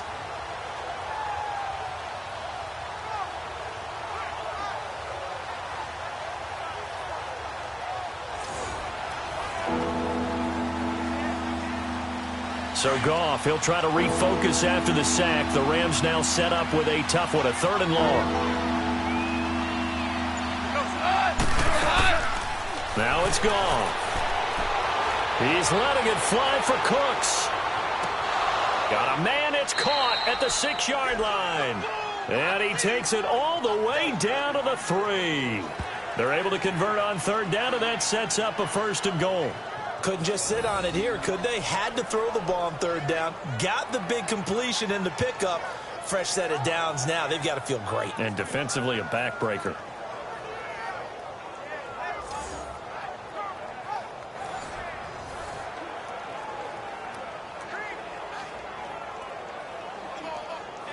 So 1st and goal, 6 points here would go a long way toward wrapping this one up.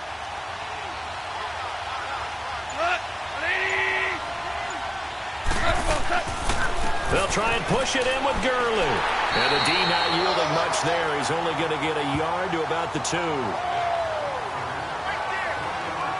That didn't just feel like good defense there. That felt like pride, didn't it?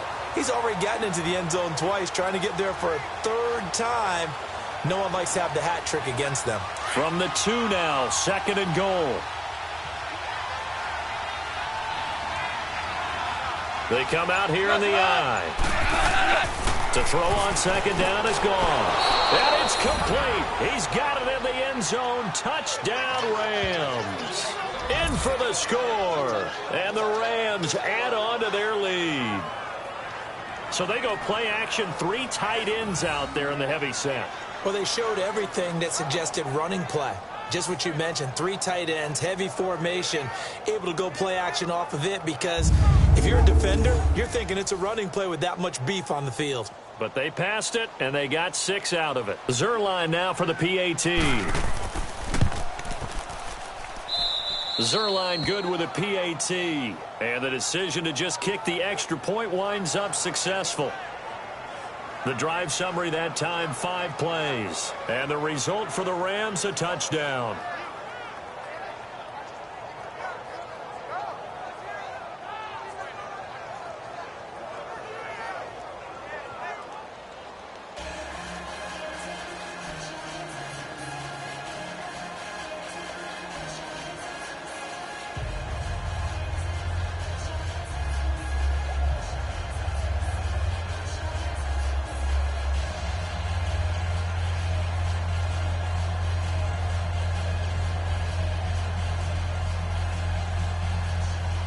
Zuerlein out now to kick this one away.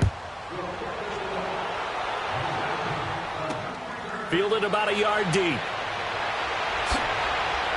And he'll take it up past the 25 to the 26-yard line. Derek Carr getting ready to go again on offense. With his guys trailing here in the 4th, he can ill afford a repeat of the interception that ended the last drive. Yeah, you're 2 scores down. You take it upon yourself now to play perfect or near-perfect football if you want to get your team back into the game. But it's also tough to do when you're trying to avoid errors, yet still play perfect football. Carr and the Raiders come up 1st and 10 at their own 26.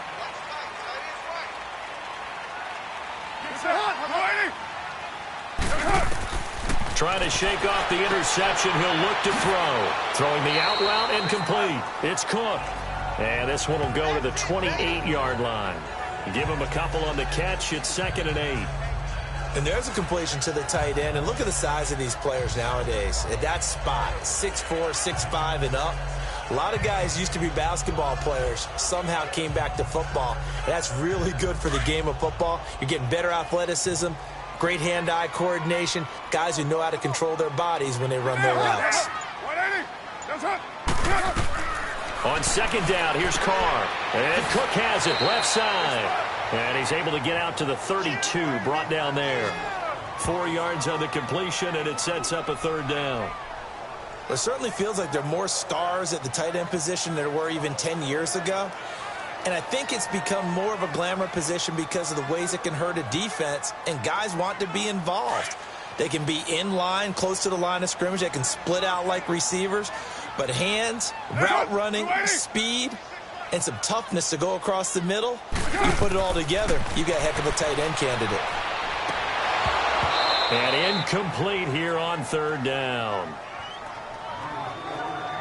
You can tell they were hoping for a flag there offensively. Several on the sideline motioning, hey, why not a penalty? Why not a penalty? What did you see? Yeah, I think you've got to let them play, and the officials are instructed. If there's contact coming from both sides, no flag. Let them fight it out. And forces 4th down.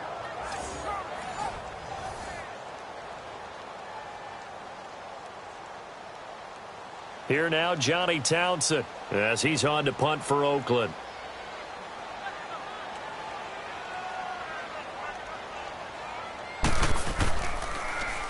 He's averaging just under 50 yards a punt as he gets this away.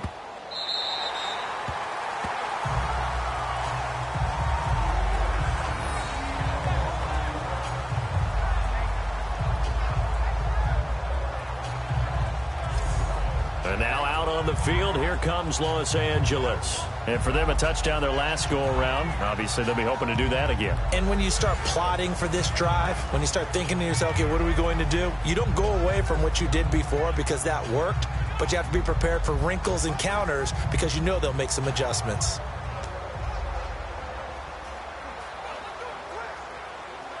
Goff will lead the Rams up here 1st and 10 from back at their own 10-yard line.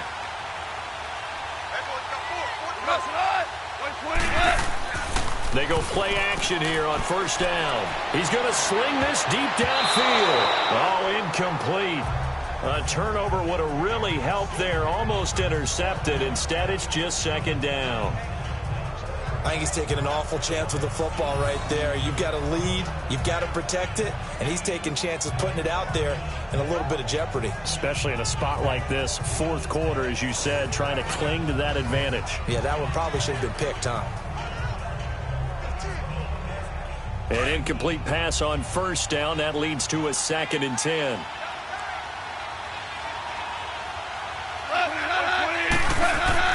On 2nd and 10, Goff.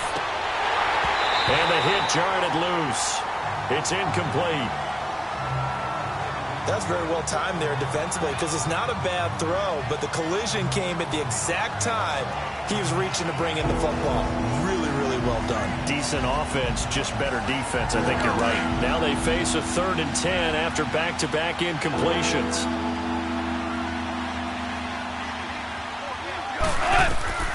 From the gun on 3rd down, Goff. And he'll be hit as he releases it, and that'll fall incomplete. I don't know, he had to be pretty quick with his fingers to start and stop after the ball hit the ground. I'm giving him some credit. Well, I'm thinking about the mental focus, you know? Yeah. The mental focus. Yeah, that's true. Got to stay with it. That's true. Here's Johnny Hacker now, as he'll come on to kick for a 6th time tonight.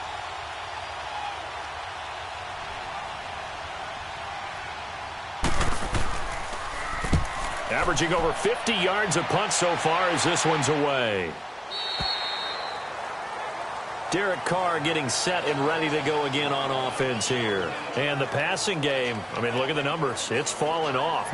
When a team is struggling, sometimes you look at the quarterback. When the quarterback starts to struggle, who goes over and picks him up? Yeah, that's always a big one, isn't it? Usually, there's a quarterback whisperer somewhere. And what I mean by that is, whether it's an assistant coach, whether it's one of his best friends on the team, someone that can get in his ear, get with him and say, all right, my man, what do you need? What's going on here? So there's one person he can lean on. He's going to have to lean on that guy right now. Carr now on first down. He's going to find his running back. It's complete. And he'll be brought down shy of the 40 at the 38-yard line. It's a gain of 7, and it'll be a second down. Looked like a pretty good, safe play right there. No, he's had trouble with the interceptions in this game there. Hits his guy out in the flat. And so many times we hear quarterbacks and offensive coordinators talk about, in your progressions, you're either throwing the touchdown or you're throwing the check down. But earlier in the game, it was touchdown or interception. Now he got to the check down. A nice, safe throw and a good one. He'll dump it off complete to Lynch. And to the 42-yard line here and brought down there. It's a gain of 4 there, and it gives him a new set of downs. That was a pretty favorable situation there. What would you call that? Second and manageable? Smart play, too. Didn't force it downfield when he didn't have it. Just checked it down, let him get the first down, and that's exactly what he did.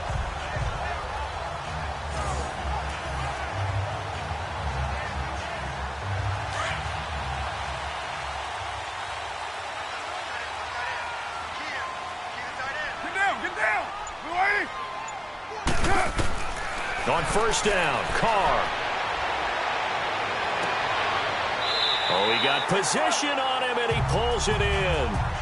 A really nice gain of 25 yards. Partner, it's a lot of fun watching the NFL now, isn't it? Because when the big fella runs routes, it used to be when we were kids, he'd run about 3 different routes, and that was it. Now he can run anything and catch the ball, as we just saw there.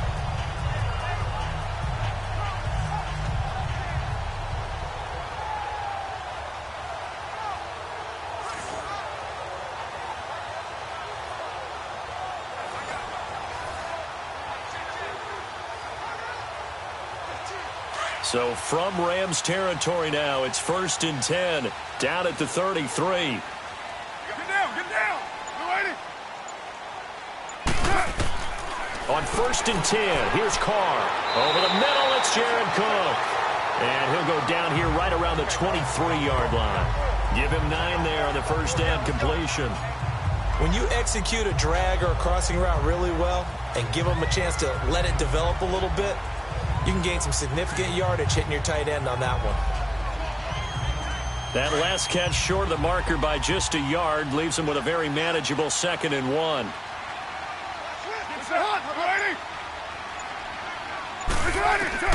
Now Carr again. And he's just going to get rid of this thing. To no one here. He throws it away. And now it's 3rd. We just saw another example of really good defensive football, which has led to the cushion that they have in this game. Got to him once again, knocked him on the ground, forced an incompletion. Yeah, they've set the tone. It's one thing to set the tone, another to come in here on the road and set the tone. They tried the throw on 2nd down, unsuccessful. Now it's 3rd and 1. Carr to throw on 3rd and 1. And incomplete. The contact made the ball roam free and brings up 4th down. They had enough yards for the first down, but a clutch hit right there defensively. Jars it free. No first down. So on 4th down, out trots the kicker in a big spot here. This a 40-yard attempt from the left hash.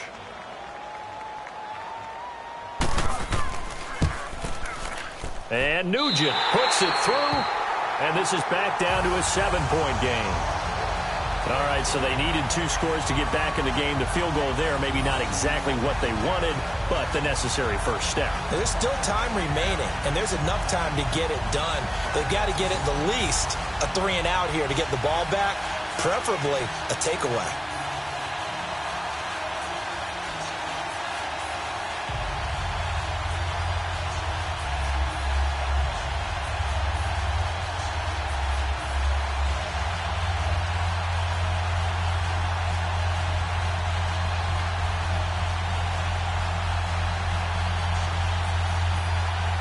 Back out Nugent now after the field goal as he'll send it away. This fielded a few yards into the end zone. And no run back here. This will be a touchback, and it comes out to the 25-yard line. Now the Rams offense, they worked their way back on the field. And on the last go-around, they really couldn't get anything going. They had to punt from deep inside their own territory, which means you're going to lose the field position battle as a general rule. What they're looking for now is a little more consistency, move the ball at least a few times on offense, get a couple of first downs, and hopefully flip the field. Yeah, just something to build off of. That's what they're looking for here. Goff will lead the Rams up here 1st and 10 at their own 25-yard line.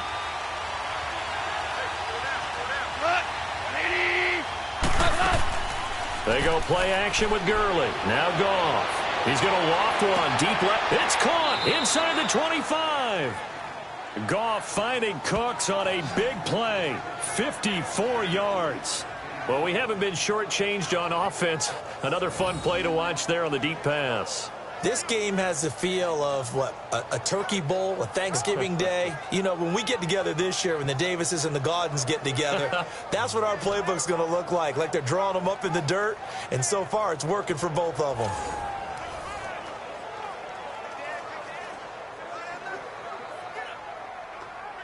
So here's a 1st and 10 now in Raider territory, all the way down at the 21-yard line. They'll run it now out of the gun. They'll get it inside the red zone, but only for a couple down to the 19.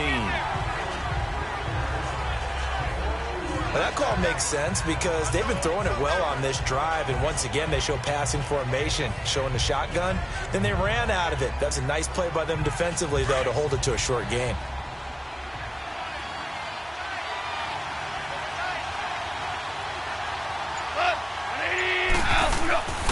Another carry now for Gurley. Oh, no, he lost the football. And the Raiders pick it up. Well, they're going to take over right there at the 22-yard line. I know you're looking at the scoreboard clock. We're getting near the end of this game. But they were in what was really called 4-minute offense. And that's practice, being taking care of the football, taking time off the clock, not giving them a chance to come back. But bottom line is, what did I say in the beginning? Taking care of the football. That didn't happen. Didn't do it. A costly turnover. And now Oakland ready to take the field. And last time able to get 3. It's not what they wanted. They wanted 6, but they got at least something. They mustered something out of the drive. They'll take it. I like the way you've described it. Not ideal, but they'll take it. Anything to put some points on the board. But this time on offense, they don't even want to see the field goal kicker trot on the field. They want that ball in the end zone. Yeah, they'll be going for 6. Carr and the Raiders come up 1st and 10 at their own 22. So after the fumble recovery, it's Carr throwing for his running back, and he's got him complete. Give him 3 on the play, and that'll make it 2nd down.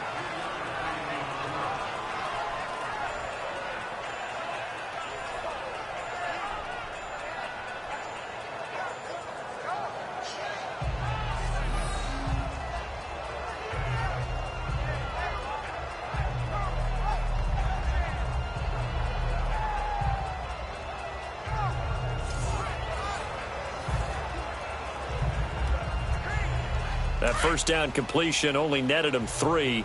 2nd and 7.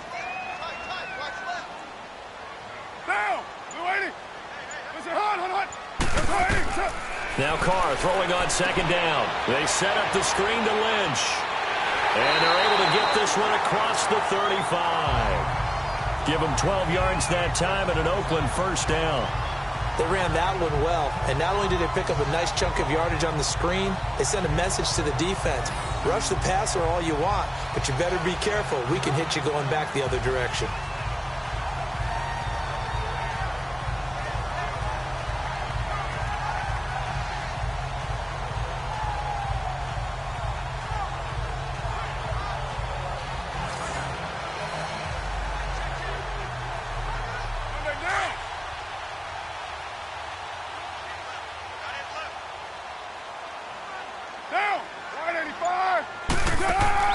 Carr now on 1st down. Now he'll dump it underneath to his running back, complete. And he'll be brought down right at the 45-yard line. Give him 8 on the play, and it'll make it a 2nd down.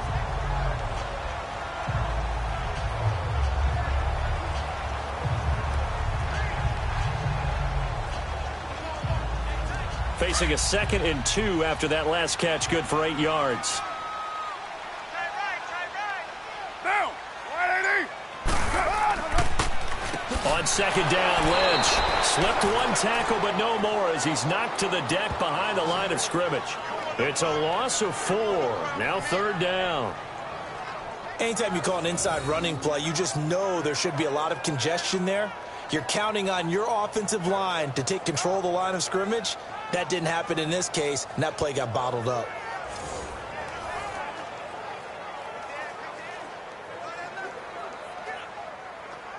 One of the bigger plays in the game thus far. The crowd getting into it as we come up on a big 3rd down. Throwing his Carr on 3rd down. And he couldn't hang on to it through the contact. Incomplete. That's a 1st down if he holds on, but you saw the contact, able to jar it free from him and force a 4th down. Great play defensively there, as you said, just to knock it free, because if he had caught that, past the sticks, 1st down. Here now, Johnny Townsend, as he's on to punt for Oakland.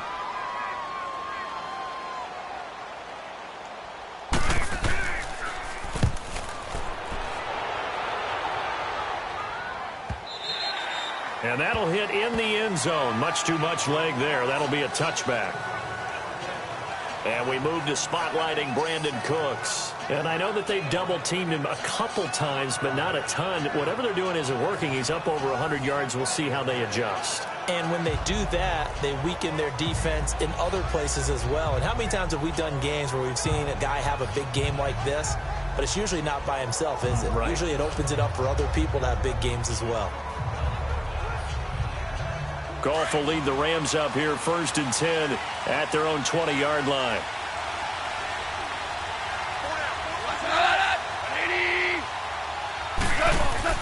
On 1st and 10, Goff.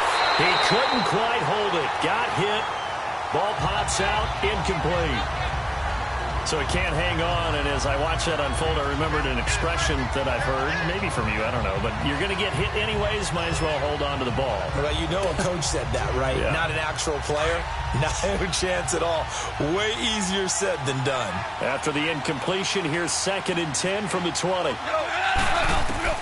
2nd and 10, Goff again. And Cooks has it over the middle. And he's able to get up here to the 26. Now, after the completion, we're going to get a timeout, an injured player. We'll take a break and get a report from Oakland after this.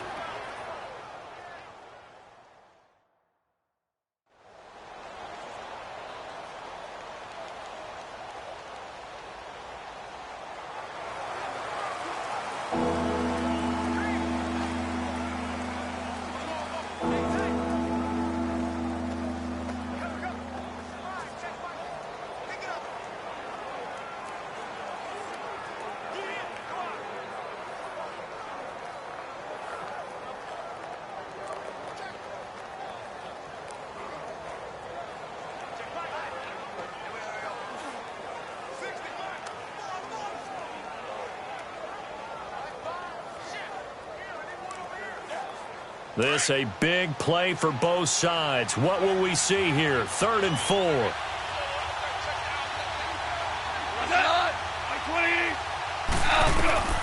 From the gun, here's Goff.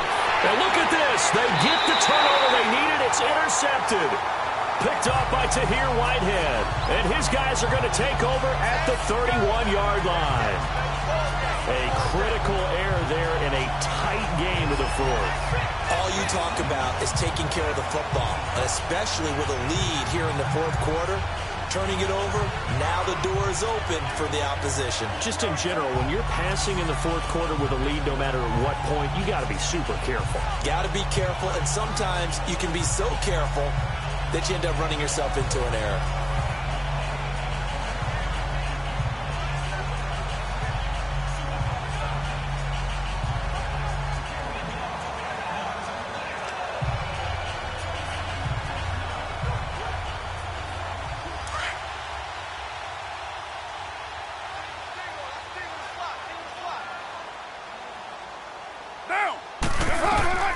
Now after the INT, it's Carr. Over the middle, it's incomplete.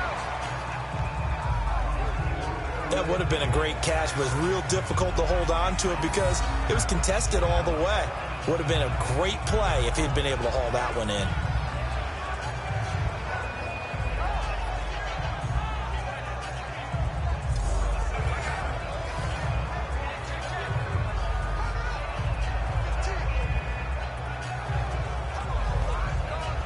Now Carr, after the incomplete pass, brings him up 2nd and 10.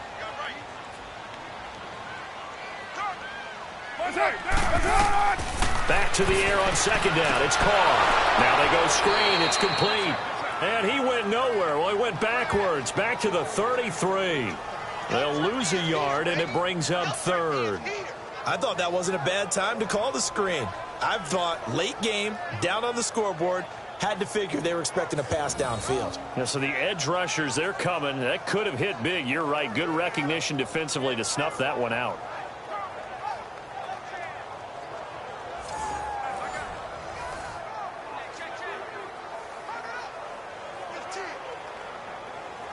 Possibly a turning point. Big play coming. This is 3rd and long.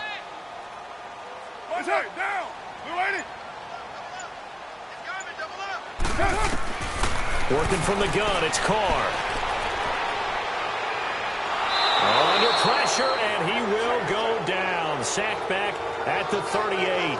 Samson Abukum in there to drop him for his 2nd sack now here tonight.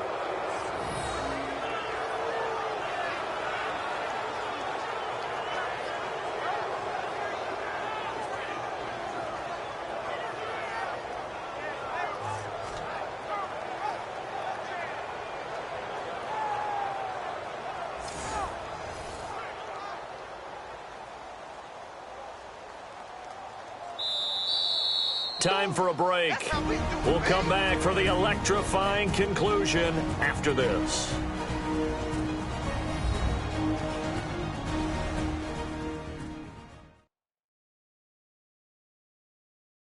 So it's Raider football as we get you reset.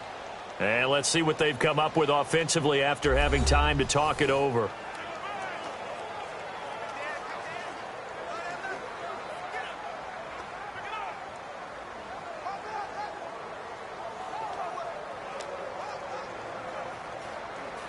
Down 7, and they've got to go for it here on 4th down.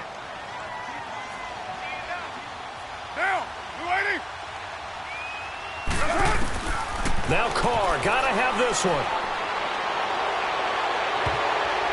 And it's knocked away and incomplete. They had to go for it with such little time remaining, and the Rams are going to take possession of the turnover on downs.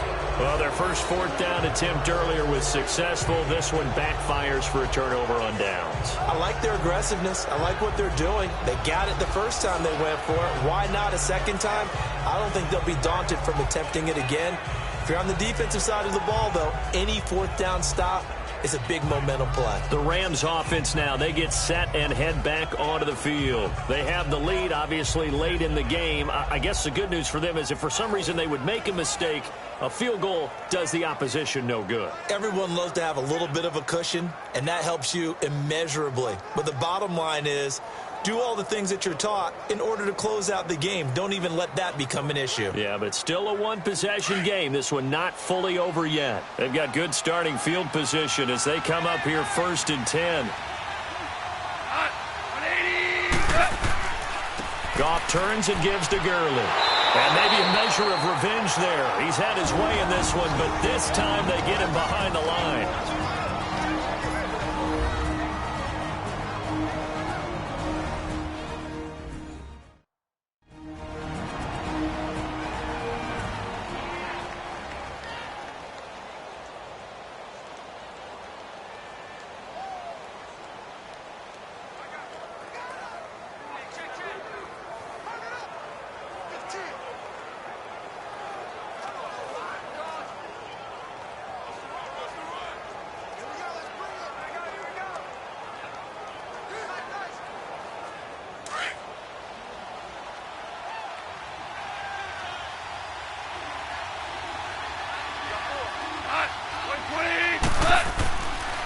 They'll stick to the ground game with Gurley. And that play went nowhere. Losing yardage. He'll be back at the 36.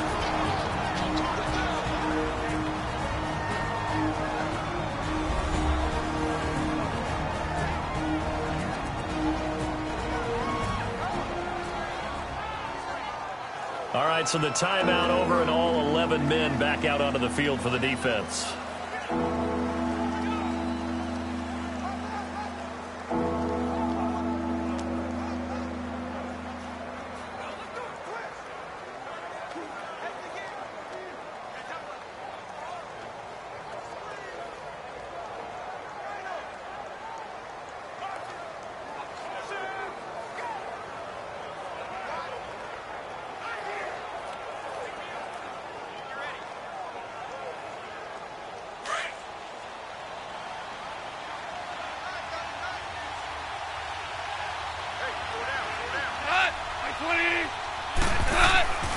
On third down, they'll run it with Gurley.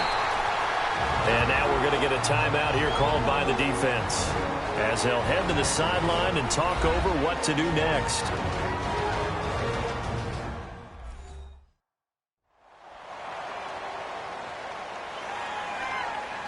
The defense, they got a little bit of a breather. Now they're back and set as we resume play.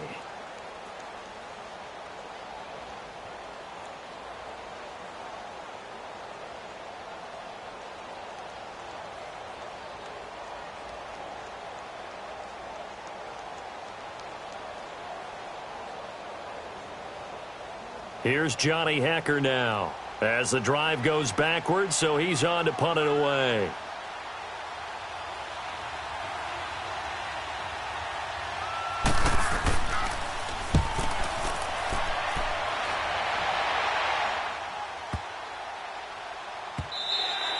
And that'll hit at the 5 and go into the end zone for a touchback. Derek Carr getting ready to go again on offense. I would imagine you want to win every game big, but if you're a quarterback in the NFL, this is the spot that you love. You've been dreaming of it since you were a kid, playing in the backyard or the front yard, wherever, where you went through those imaginary situations. Now it's real, though. What practice have you put in since the OTAs and mini camps, preseason camp, sequence of plays, get the ball to the outside, get it out of bounds, save your timeouts, move the ball downfield to get your team in a position to win the game. And a field goal, of course, no good. They need a score. He'll look to throw. Caught by Nelson left side. Takes this up just short of the 30, but he was able to avoid that earlier tackle. Nice move. A good pickup there. 8 yards on the first down completion. He's back to throw. Oh, there's that man again. It's complete. And he'll be taken down, but not before he gets into enemy territory. A good pickup there. 26 yards. Back to throw. Got his man complete over the middle. That's Cook. And he's brought down. 11 more on that one and another first down. First down now, but that clock rolling. And with just over 40 seconds now remaining, he gets up and spikes it.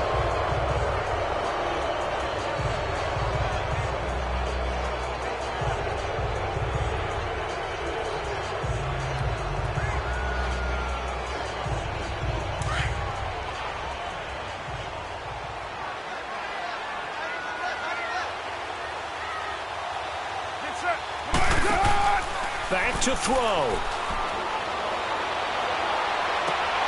It's caught. Left side, Brandon LaFell.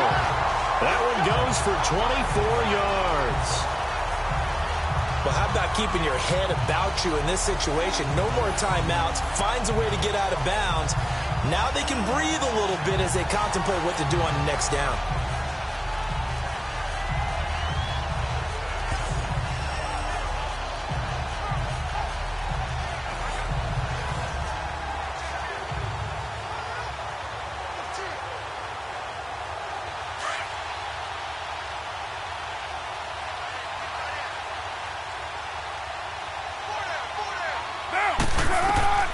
They'll look to throw. And it's caught. It's a touchdown. So they rally here in the final minute, and they're an extra point away from tying this game.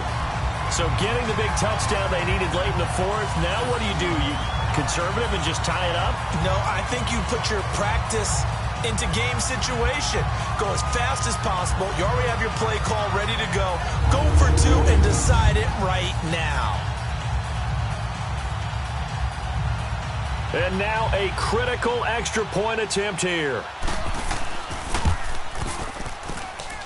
Don't forget the extra point. It's up and good. And, partner, we've got a tie game here in the fourth.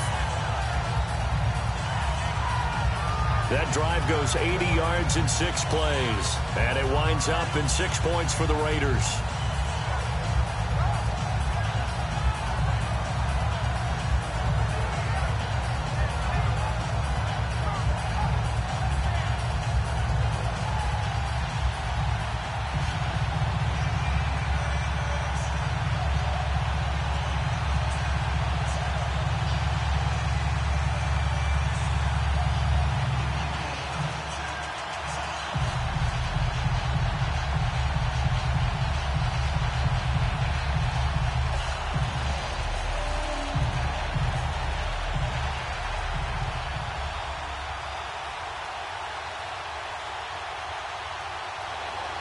Set to go now with the kickoff. These two teams all even again as we continue in this wild fourth quarter. Fielded about a yard deep. And all that work, but he stopped where he ultimately would have been had he simply taken a knee, and that's the 25-yard line. Here's the Los Angeles offense as they get set to take possession. They have a little bit of time here to get into field goal range. Not much. A tie game, you don't want to do anything crazy, right? I agree with you on that one. Risk-reward, okay? If you go for it, what is the absolute reward on this? But the risk is probably greater. Run the clock out, get to overtime, and try and win it there. All right, we'll see if they do just that.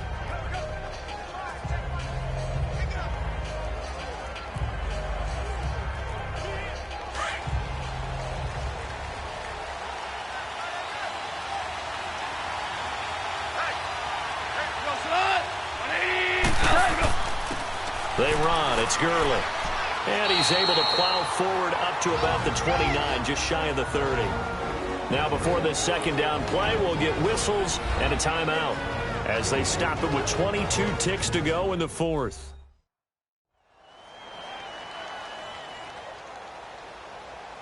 And we are back here. I'm Brandon Gaudin alongside Charles Davis. So the offense takes the timeout, and now we're set to get going.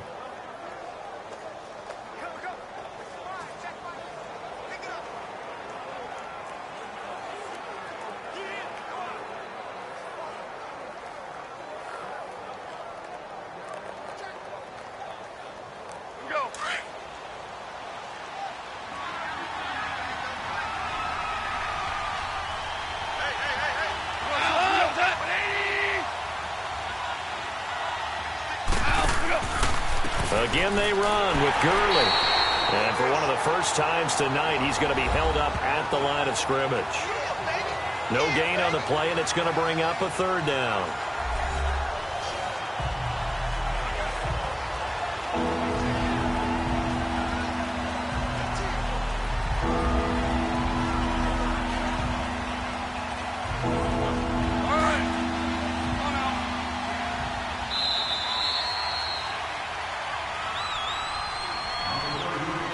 And we've got free football. 4 quarters done, and we're dead even. We'll have overtime after this timeout.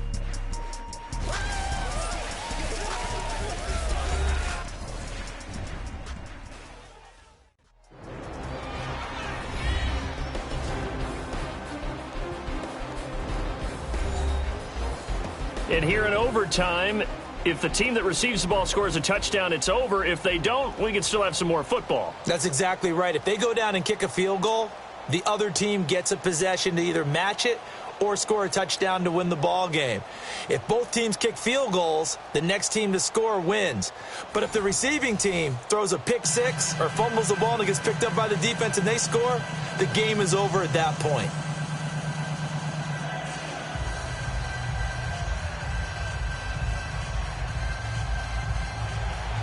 So we're right back where we started, all even as the kick's away. Cooper on the return. And he'll get across the 20 before he's brought down at about the 23-yard line. And the Rams now coming out on the field. Set for their first drive here in overtime. And this is where the crowd can really become a factor. They've had to battle it all day, but I know what you're saying. In overtime, that gets doubled, doesn't it? At least, because now the crowd really wants to be involved and help their team. And that first drive can dictate the whole thing because they know if this team takes it downfield and scores a touchdown, it's game over. It's been loud in here so far. Goff will lead the Rams up here 1st and 10 at their own 23.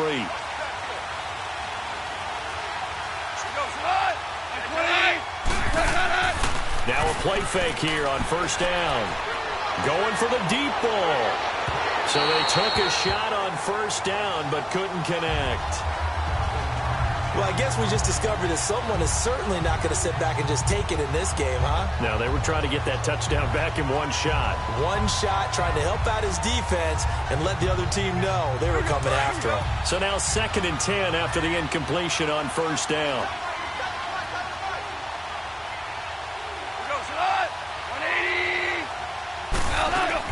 They'll run it now out of the gun. Takes this to the 27, give him 4 yards.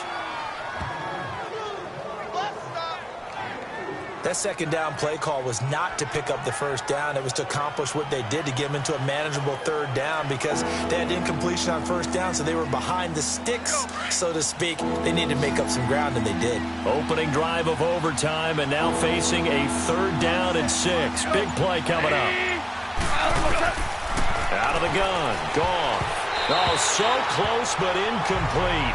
Could have been a big turnover in overtime if he'd held on. Instead, though, it's 4th down. The temptation to go for it probably there. Always is, especially in overtime.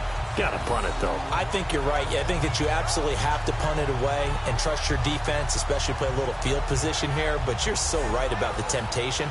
Another way to satisfy that, though, line up in punt formation and fake it. That's another way to get it done. Here's Johnny Hacker now. On for a very important punt here in overtime.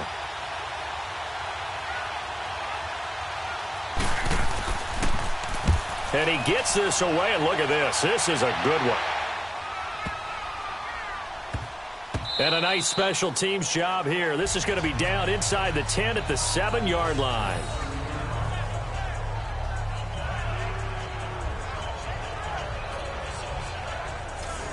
The Raiders offense now making their way back out onto the field. Their defense did its job, got the stop. All they need is 3, and this is over. Couldn't have done much else other than score themselves and end it.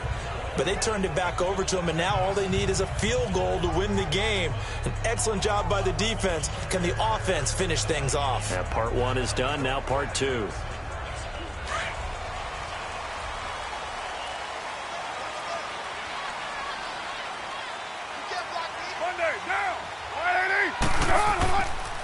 They'll start on the ground with Lynch.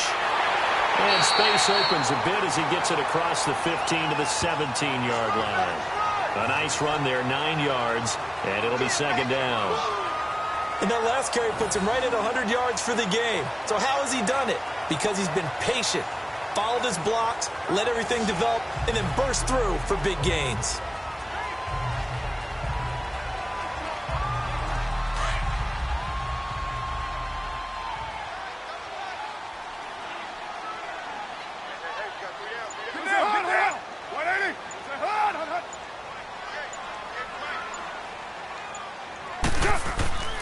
They'll keep pounding here with Lynch. And maybe a measure of revenge there. He's had his way in this one, but this time they get him behind the line. Calling a loss of 2 on the play. And they're going to face a 3rd down. He's had some big runs in this game. Not there, though. But I don't think they're going to be deterred by that play right there. He's had some nice runs in the game. And how many times have we seen a good running back get stopped, yet turn it into something big on a later carry? I'd stay with him.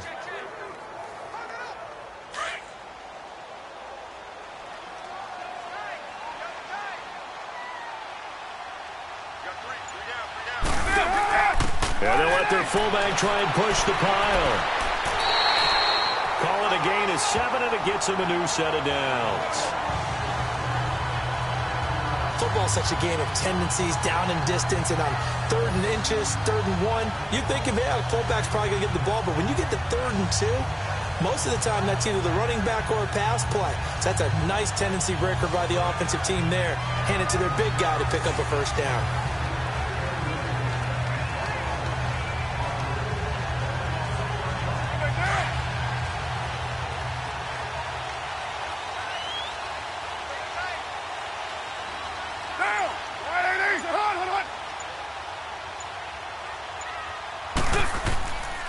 First down, the run with Lynch. And an alley to run. And they're able to get this one across the 35. The pickup goes for 16 and a Raider first down. Well, that last run makes this a 100-yard night. I've loved the way he's hit the holes. He's been quick, he's been decisive, and he's been a whole lot of fun to watch.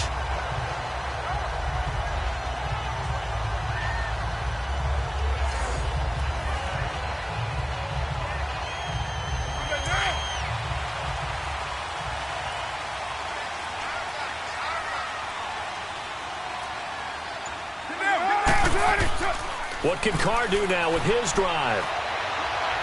Letting one go deep for Roberts.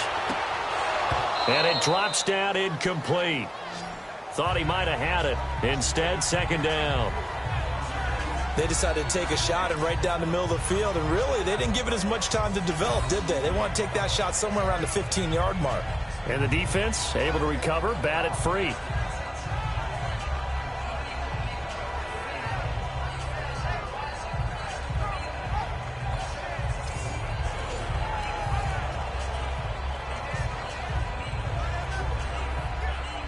Now Carr, after the incomplete pass, brings him up 2nd and 10.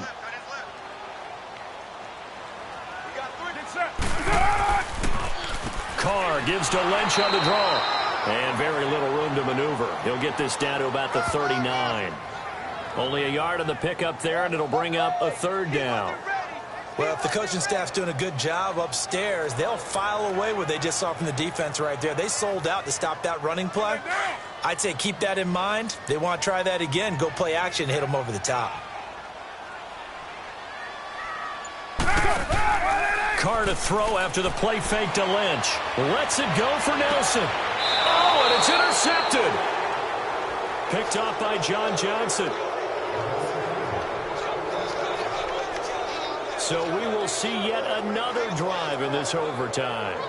For whatever reason, neither team able to finish this game off. I know that the first thought is, does anyone really want to win it?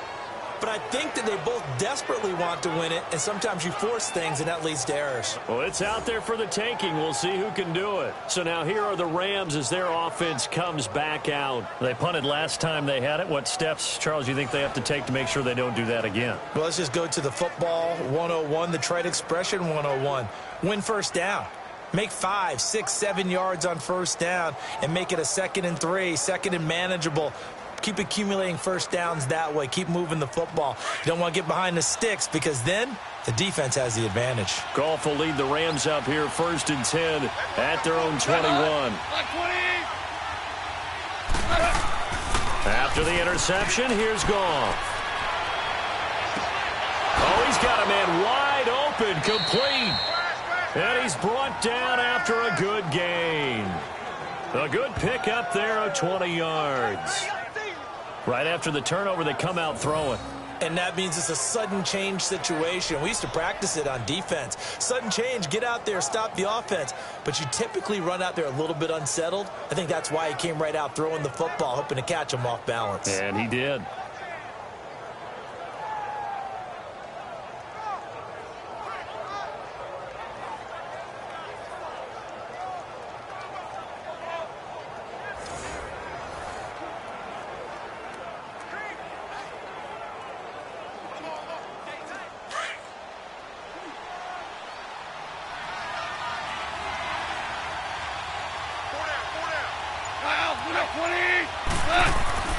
On first down, it's Gurley.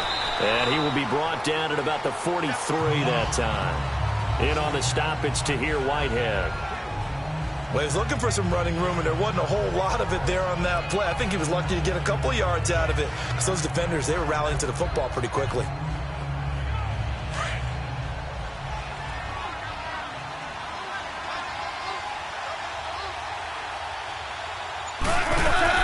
They'll run it now out of the gun. And he'll take this one up close to about the 45. Another 2-yard gain there, but they'll need to do better this time. It's 3rd and 6. 2 yards on the first down carry, and then followed up by 2 yards on the second down carry. Well, that's definitely not going to be enough to get the job done. Wasn't the expression 3 yards in a cloud of dust? Now they're going to need 6 on 3rd down to keep the drive going.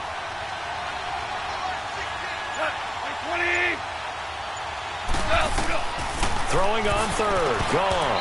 And this is going to be incomplete.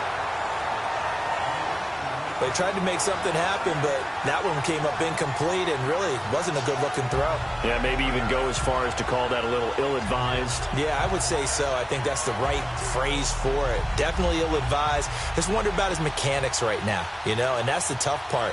You do so much stuff in practice to make it repetitive, but it has to repeat under pressure, whether it's pressure from the defense or just the pressure of playing the game.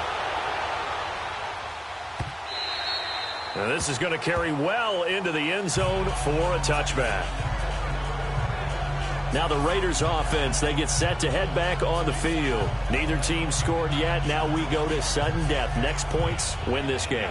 How about the tension right now? It is ratcheted up, isn't it? I mean, now whatever happens, points are scored, that's your ball game. Can't wait to see the defense now. Do they get a little more aggressive in order to not let the team just drive the ball easily down the field? Got to be careful, though, right? Yeah, if you're too aggressive, you just give up something easy and cheap. But some defensive coordinators, they'd rather take a stand that way as opposed to being nickeled and dimed down the field. They'll run it now out of the gun. And he'll get this up over the 25 to the 26. He'll get a nice chunk there on the first down run, and it's 2nd and 4.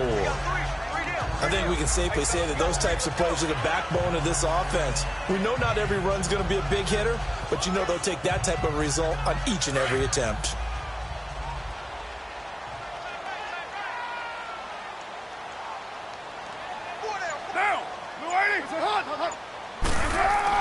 Carr to throw on 2nd down.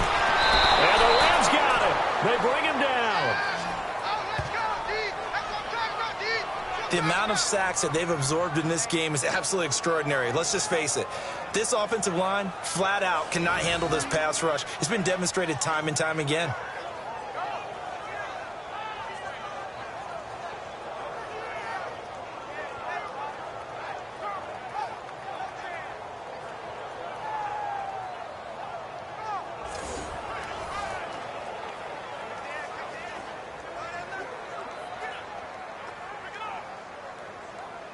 The Rams go nickel here defensively on 3rd.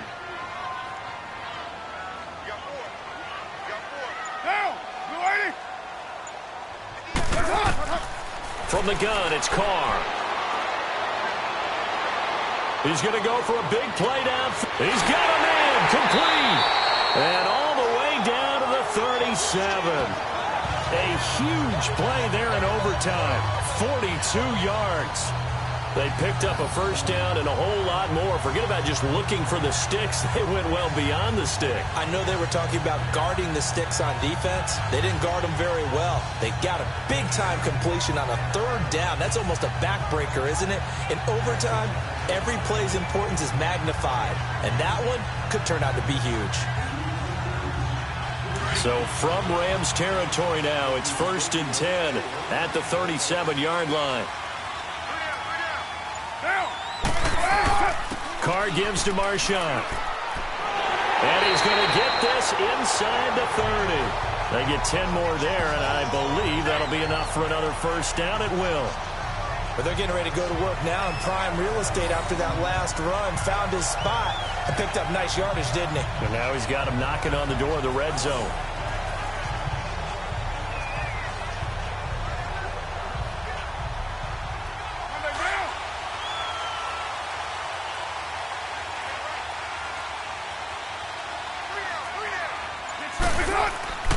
They run again on first down, Lynch. And for one of the first times tonight, he's going to be held up at the line of scrimmage. Call it no gain on the play, and it'll be second down. I know that speed is the hallmark of today's NFL game, but the key to good rushing defense is still having your linebackers set the edge.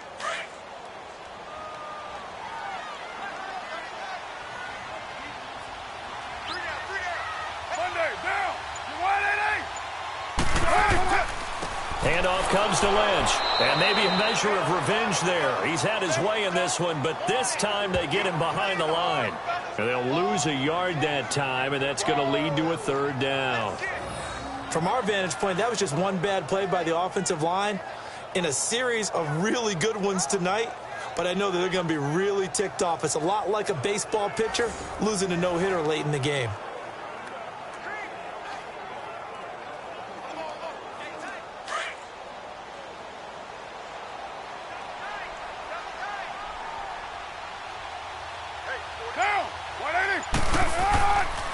On third down, they go Lynch. No gain there on the play, and that's going to leave them with a fourth down. What an advantage having an elite guy in the middle of the defensive line, because not only does he take up the space and let the linebackers run free, but he can also make plays himself, as we just saw there.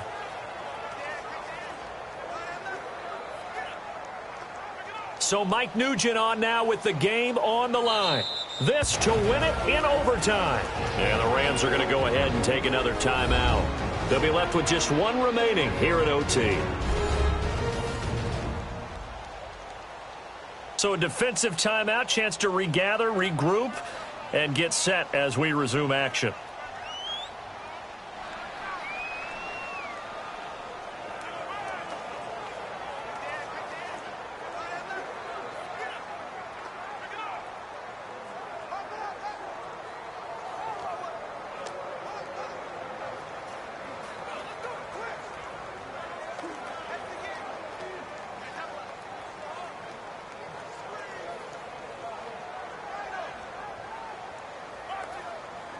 So Mike Nugent on now with the game on the line. This to win it in overtime.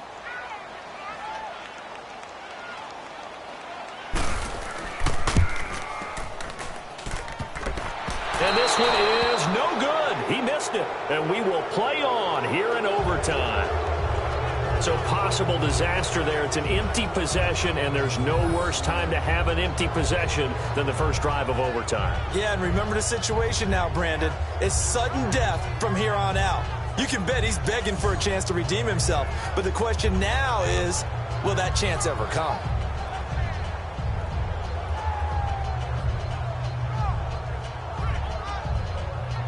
And the Rams getting set to go now. And last time out, they had to punt the football away. Anything positive possibly to take from that?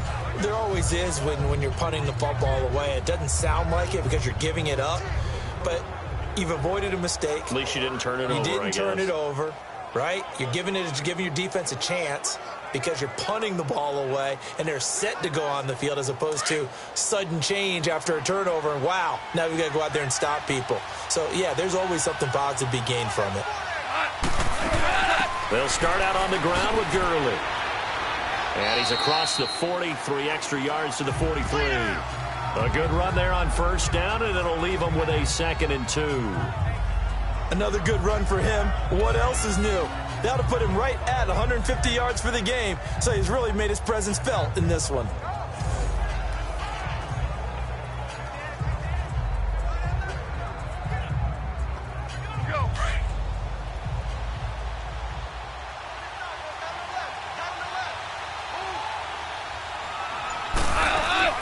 A play fake to Gurley. Now Goff.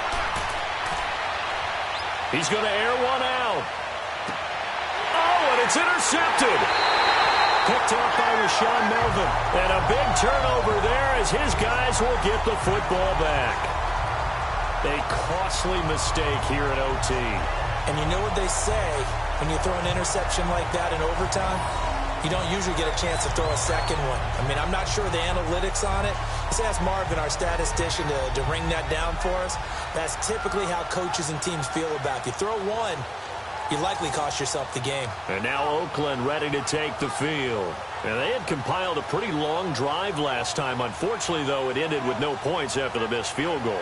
And that can hurt the psyche of a team because as they drove downfield, you know you're never supposed to count points in your mind until they go up on the board. But let's face it, we've been there. We've seen teams before. They were counting on those points. They didn't get them.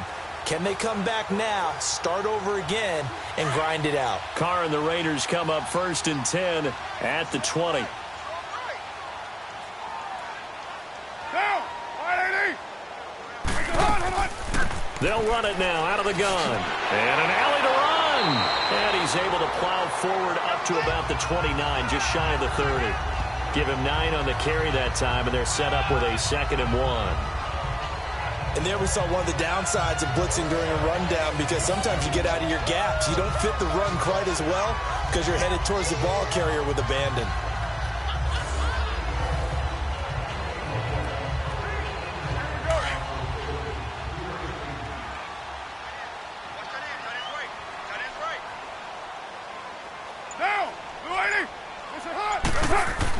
Back to the ground, this time Lynch. And they'll take him down at the 31-yard line. 2 yards on the pickup there, but it's enough to give him a new set of downs. 2nd and 1 is often an invitation to take the big shot downfield. I bet the offensive lineman said, are you kidding? We just get on our backs and let's go get the first down. They love being physical.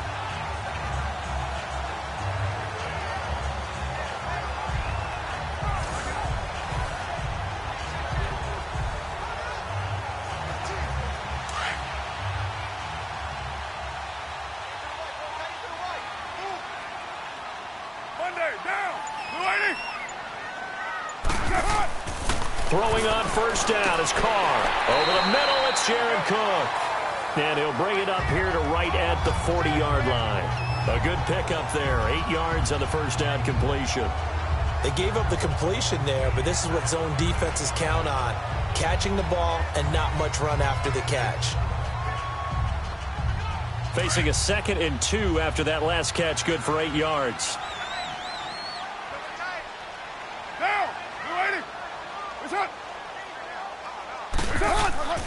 Play action. Now it's Carr. Oh, and it's intercepted. Picked off by Akeem Talib. And they take possession of the football and have it at the 36-yard line.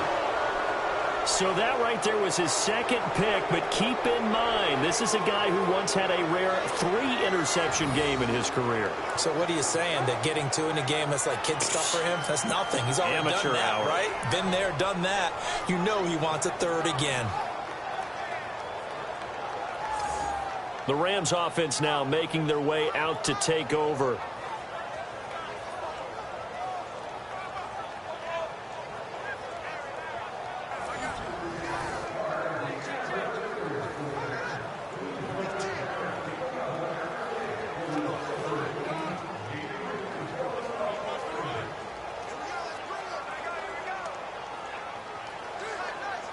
So good starting field position for him here as they come up 1st and 10.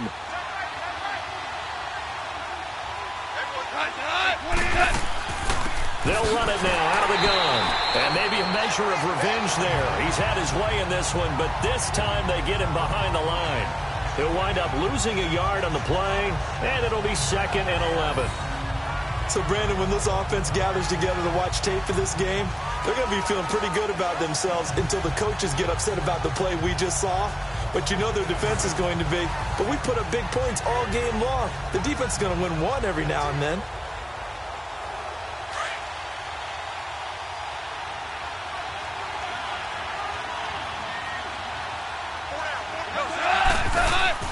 They go play action with Gurley. Now Goff.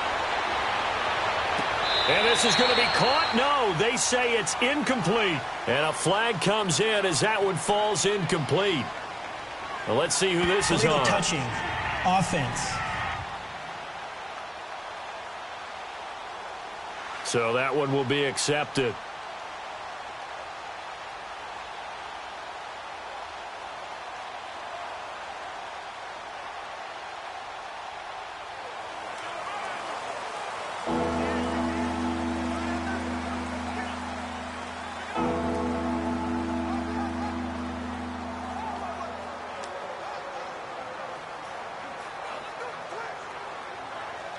An incomplete pass on that last play, and that means they'll need to come up with something here on third down.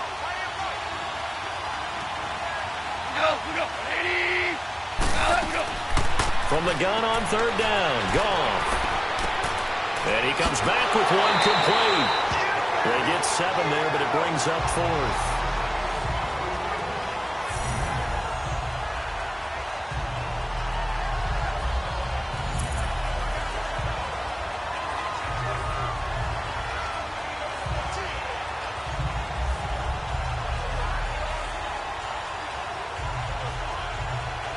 Here's Johnny Hacker now as he's on to punt for L.A.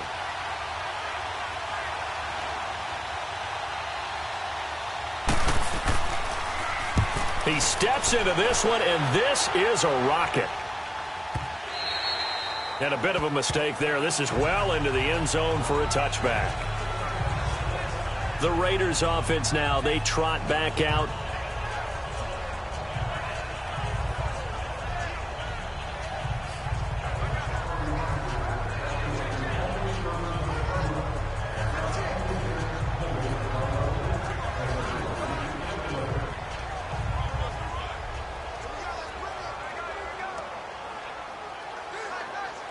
Carr and the Raiders come up 1st and 10 at their own 20-yard line.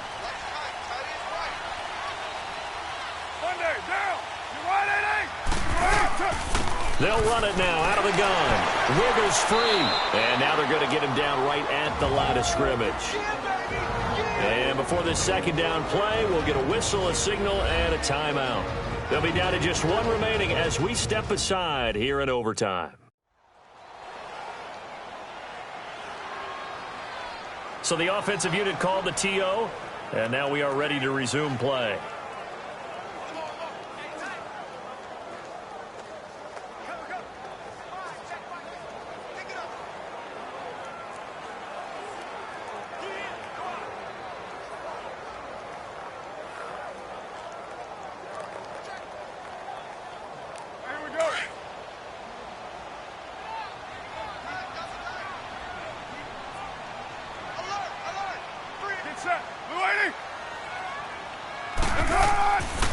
On the handoff, Lynch. And not much room there, so get it up only to about the 21. And a stoppage here, a timeout before this third down play takes place.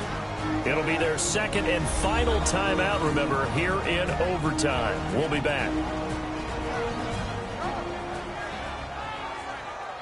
So the offense took the timeout. Looks like they're ready to go as we get set to resume the action.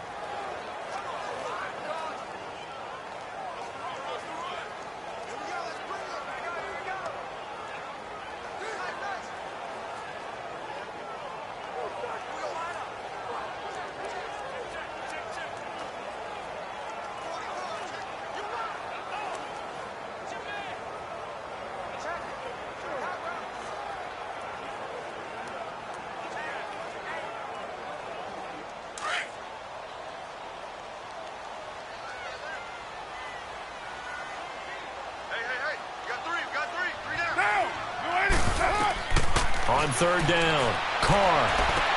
He finds Roberts, complete. And he'll get this up to the 34-yard line. 14 yards is the pickup there and a Raider first.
They go play action here on first down. And that time almost intercepted. That would have changed things here in overtime, but instead, second down. Keeping the aggression going on defense in overtime here, a first down blitz. You know you can get burned on it big time if they pick it up. But in this situation, they brought the blitz, put some pressure on the QB, and he wasn't able to complete a pass downfield.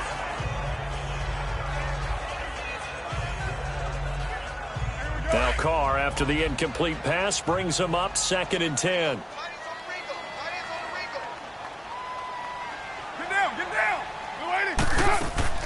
They'll run it now out of the gun. And not much doing. He'll get this only up to about the 36. Only a yard on the pickup there, so it leaves them needing a conversion here on 3rd and a tough 9.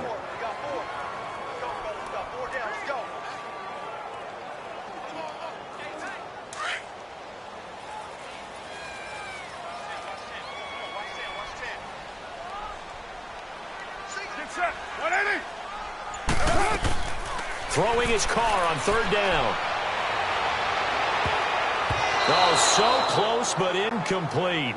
Could have been a big turnover in overtime if he'd held on. Instead, though, it's 4th down. I'm trying to decipher what's going on out there because I don't know if he's just getting bad reads. I don't know if the defense is confusing him. I don't know if he just has, bad info and intel before he snaps the ball. But he's made some pretty bad decisions with the football lately. Yeah, several bad decisions on the interceptions he's thrown, and frankly, that should have been another pick right there. Here now, Johnny Townsend, as he's on to punt for Oakland.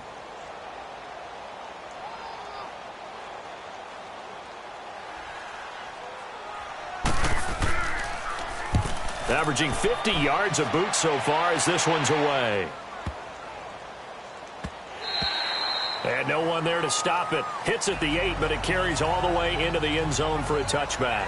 Now the Rams offense, they work their way back on the field. And they're coming off a 3-and-out, my friend. I think they've got to look at that play sheet and go to a spot that they haven't gone before.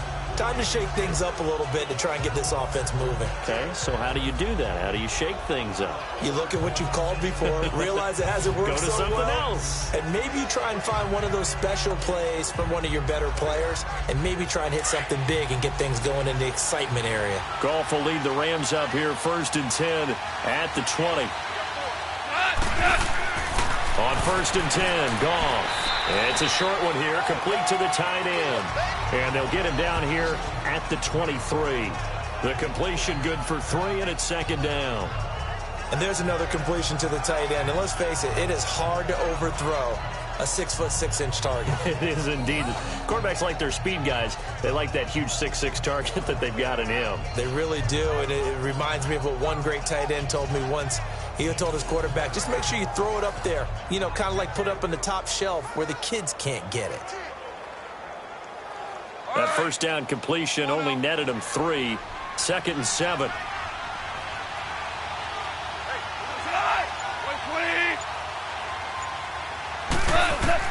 Here's Goff now on 2nd down.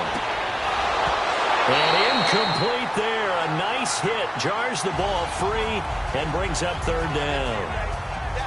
Now, he's been a busy man out of the backfield. They've looked his way quite a bit so far in this game.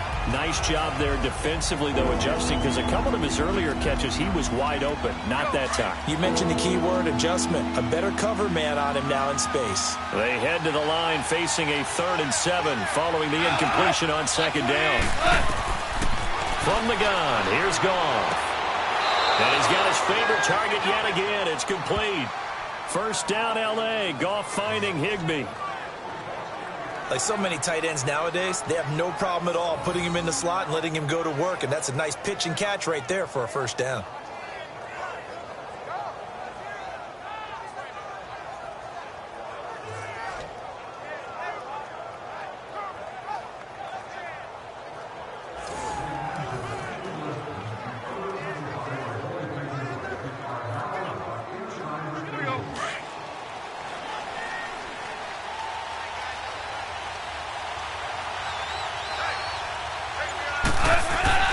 Now Goff will hand this one to Gurley. And he'll be brought down just shy of the 45. 8 yards on the pickup, and now they'll have some options on 2nd and short. And he continues to pile up the yardage. That puts him over $150 now. And this defense has really had its problems trying to keep him contained.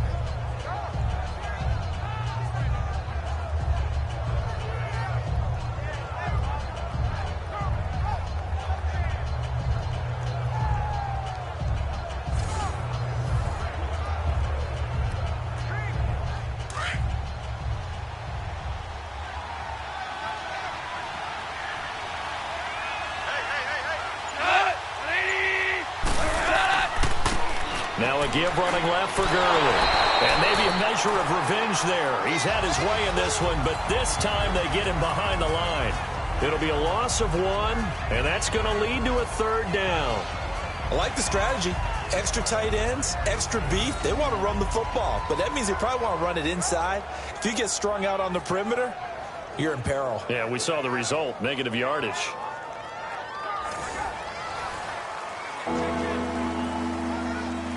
And the Raiders call on a nickel set for 3rd down.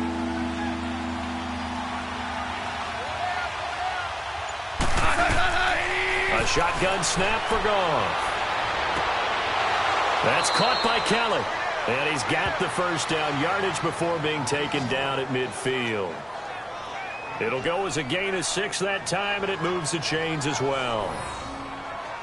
And just in general, Charles, on a play like that, how tough is it for the defense to account for a running back essentially being a receiver downfield? It's very difficult, especially if the running back has skills like a receiver, and you're aware of that before the game even begins. So throughout your practice sessions, you're going to want to be aware of him. Where is he lining up? What can he do? What kind of damage can he do to us downfield? And who can match up with him without weakening our overall defense? You're exactly right. It's a tough task to match up to him. And good penetration here. He'll get this down only to about the 49-yard line. Just a yard on the 1st down carry, so it's 2nd and 9.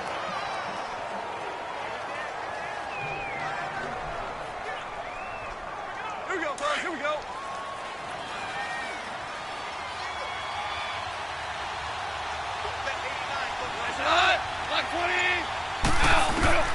To throw on 2nd down is Goff. And that's caught left side. It's Woods. And he'll get it down here to the 43. 6 yards is the pickup, and that'll lead to a 3rd down. You don't want no problem. You don't want no problem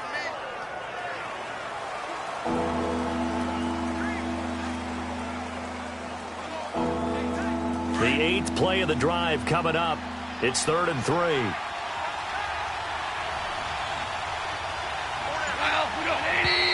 Now whistles and a flag down. I think one of the Rams linemen might have moved.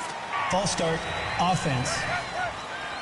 That was a 3rd and somewhat manageable now, not so manageable. Exactly, because you had a play call on that you felt like, hey, this could go quick, and it doesn't take much to get it done.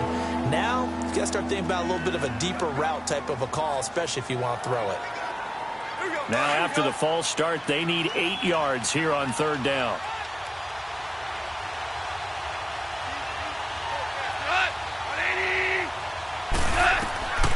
Goff now to throw. And that one's complete to Gurley. And he's able to get the 1st before he's taken down at the 36. 12 yards there as they move the chains. He's padding his already great numbers here in overtime. More importantly, though, moving his guys downfield. And I think that's exactly what's going through his head right now. Moving them downfield, putting them in a position to win the game. The stats, that's for the fantasy guys. I know they're enjoying that show.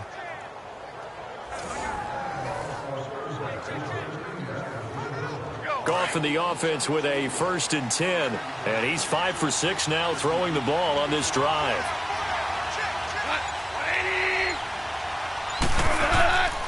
Back to the ground game here. Gurley. And he'll get 3 down to the 34-yard line. Brandon, all things considered, they have to feel pretty good about getting that type of a gain considering the blitz that they just had against them.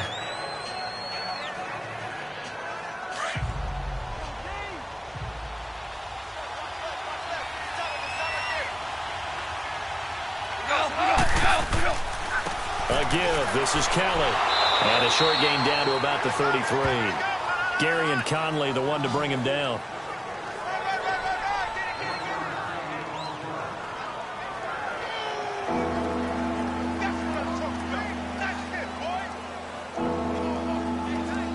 Got to get to the 26 for a first. This is third down.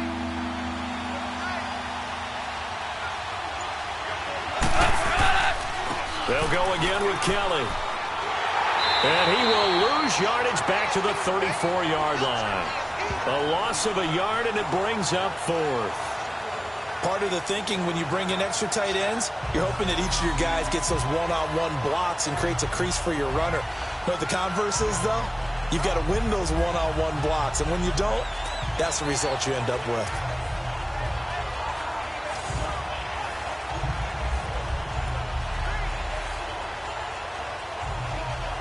So it'll all come down to the booming right leg of Greg Zuerlein.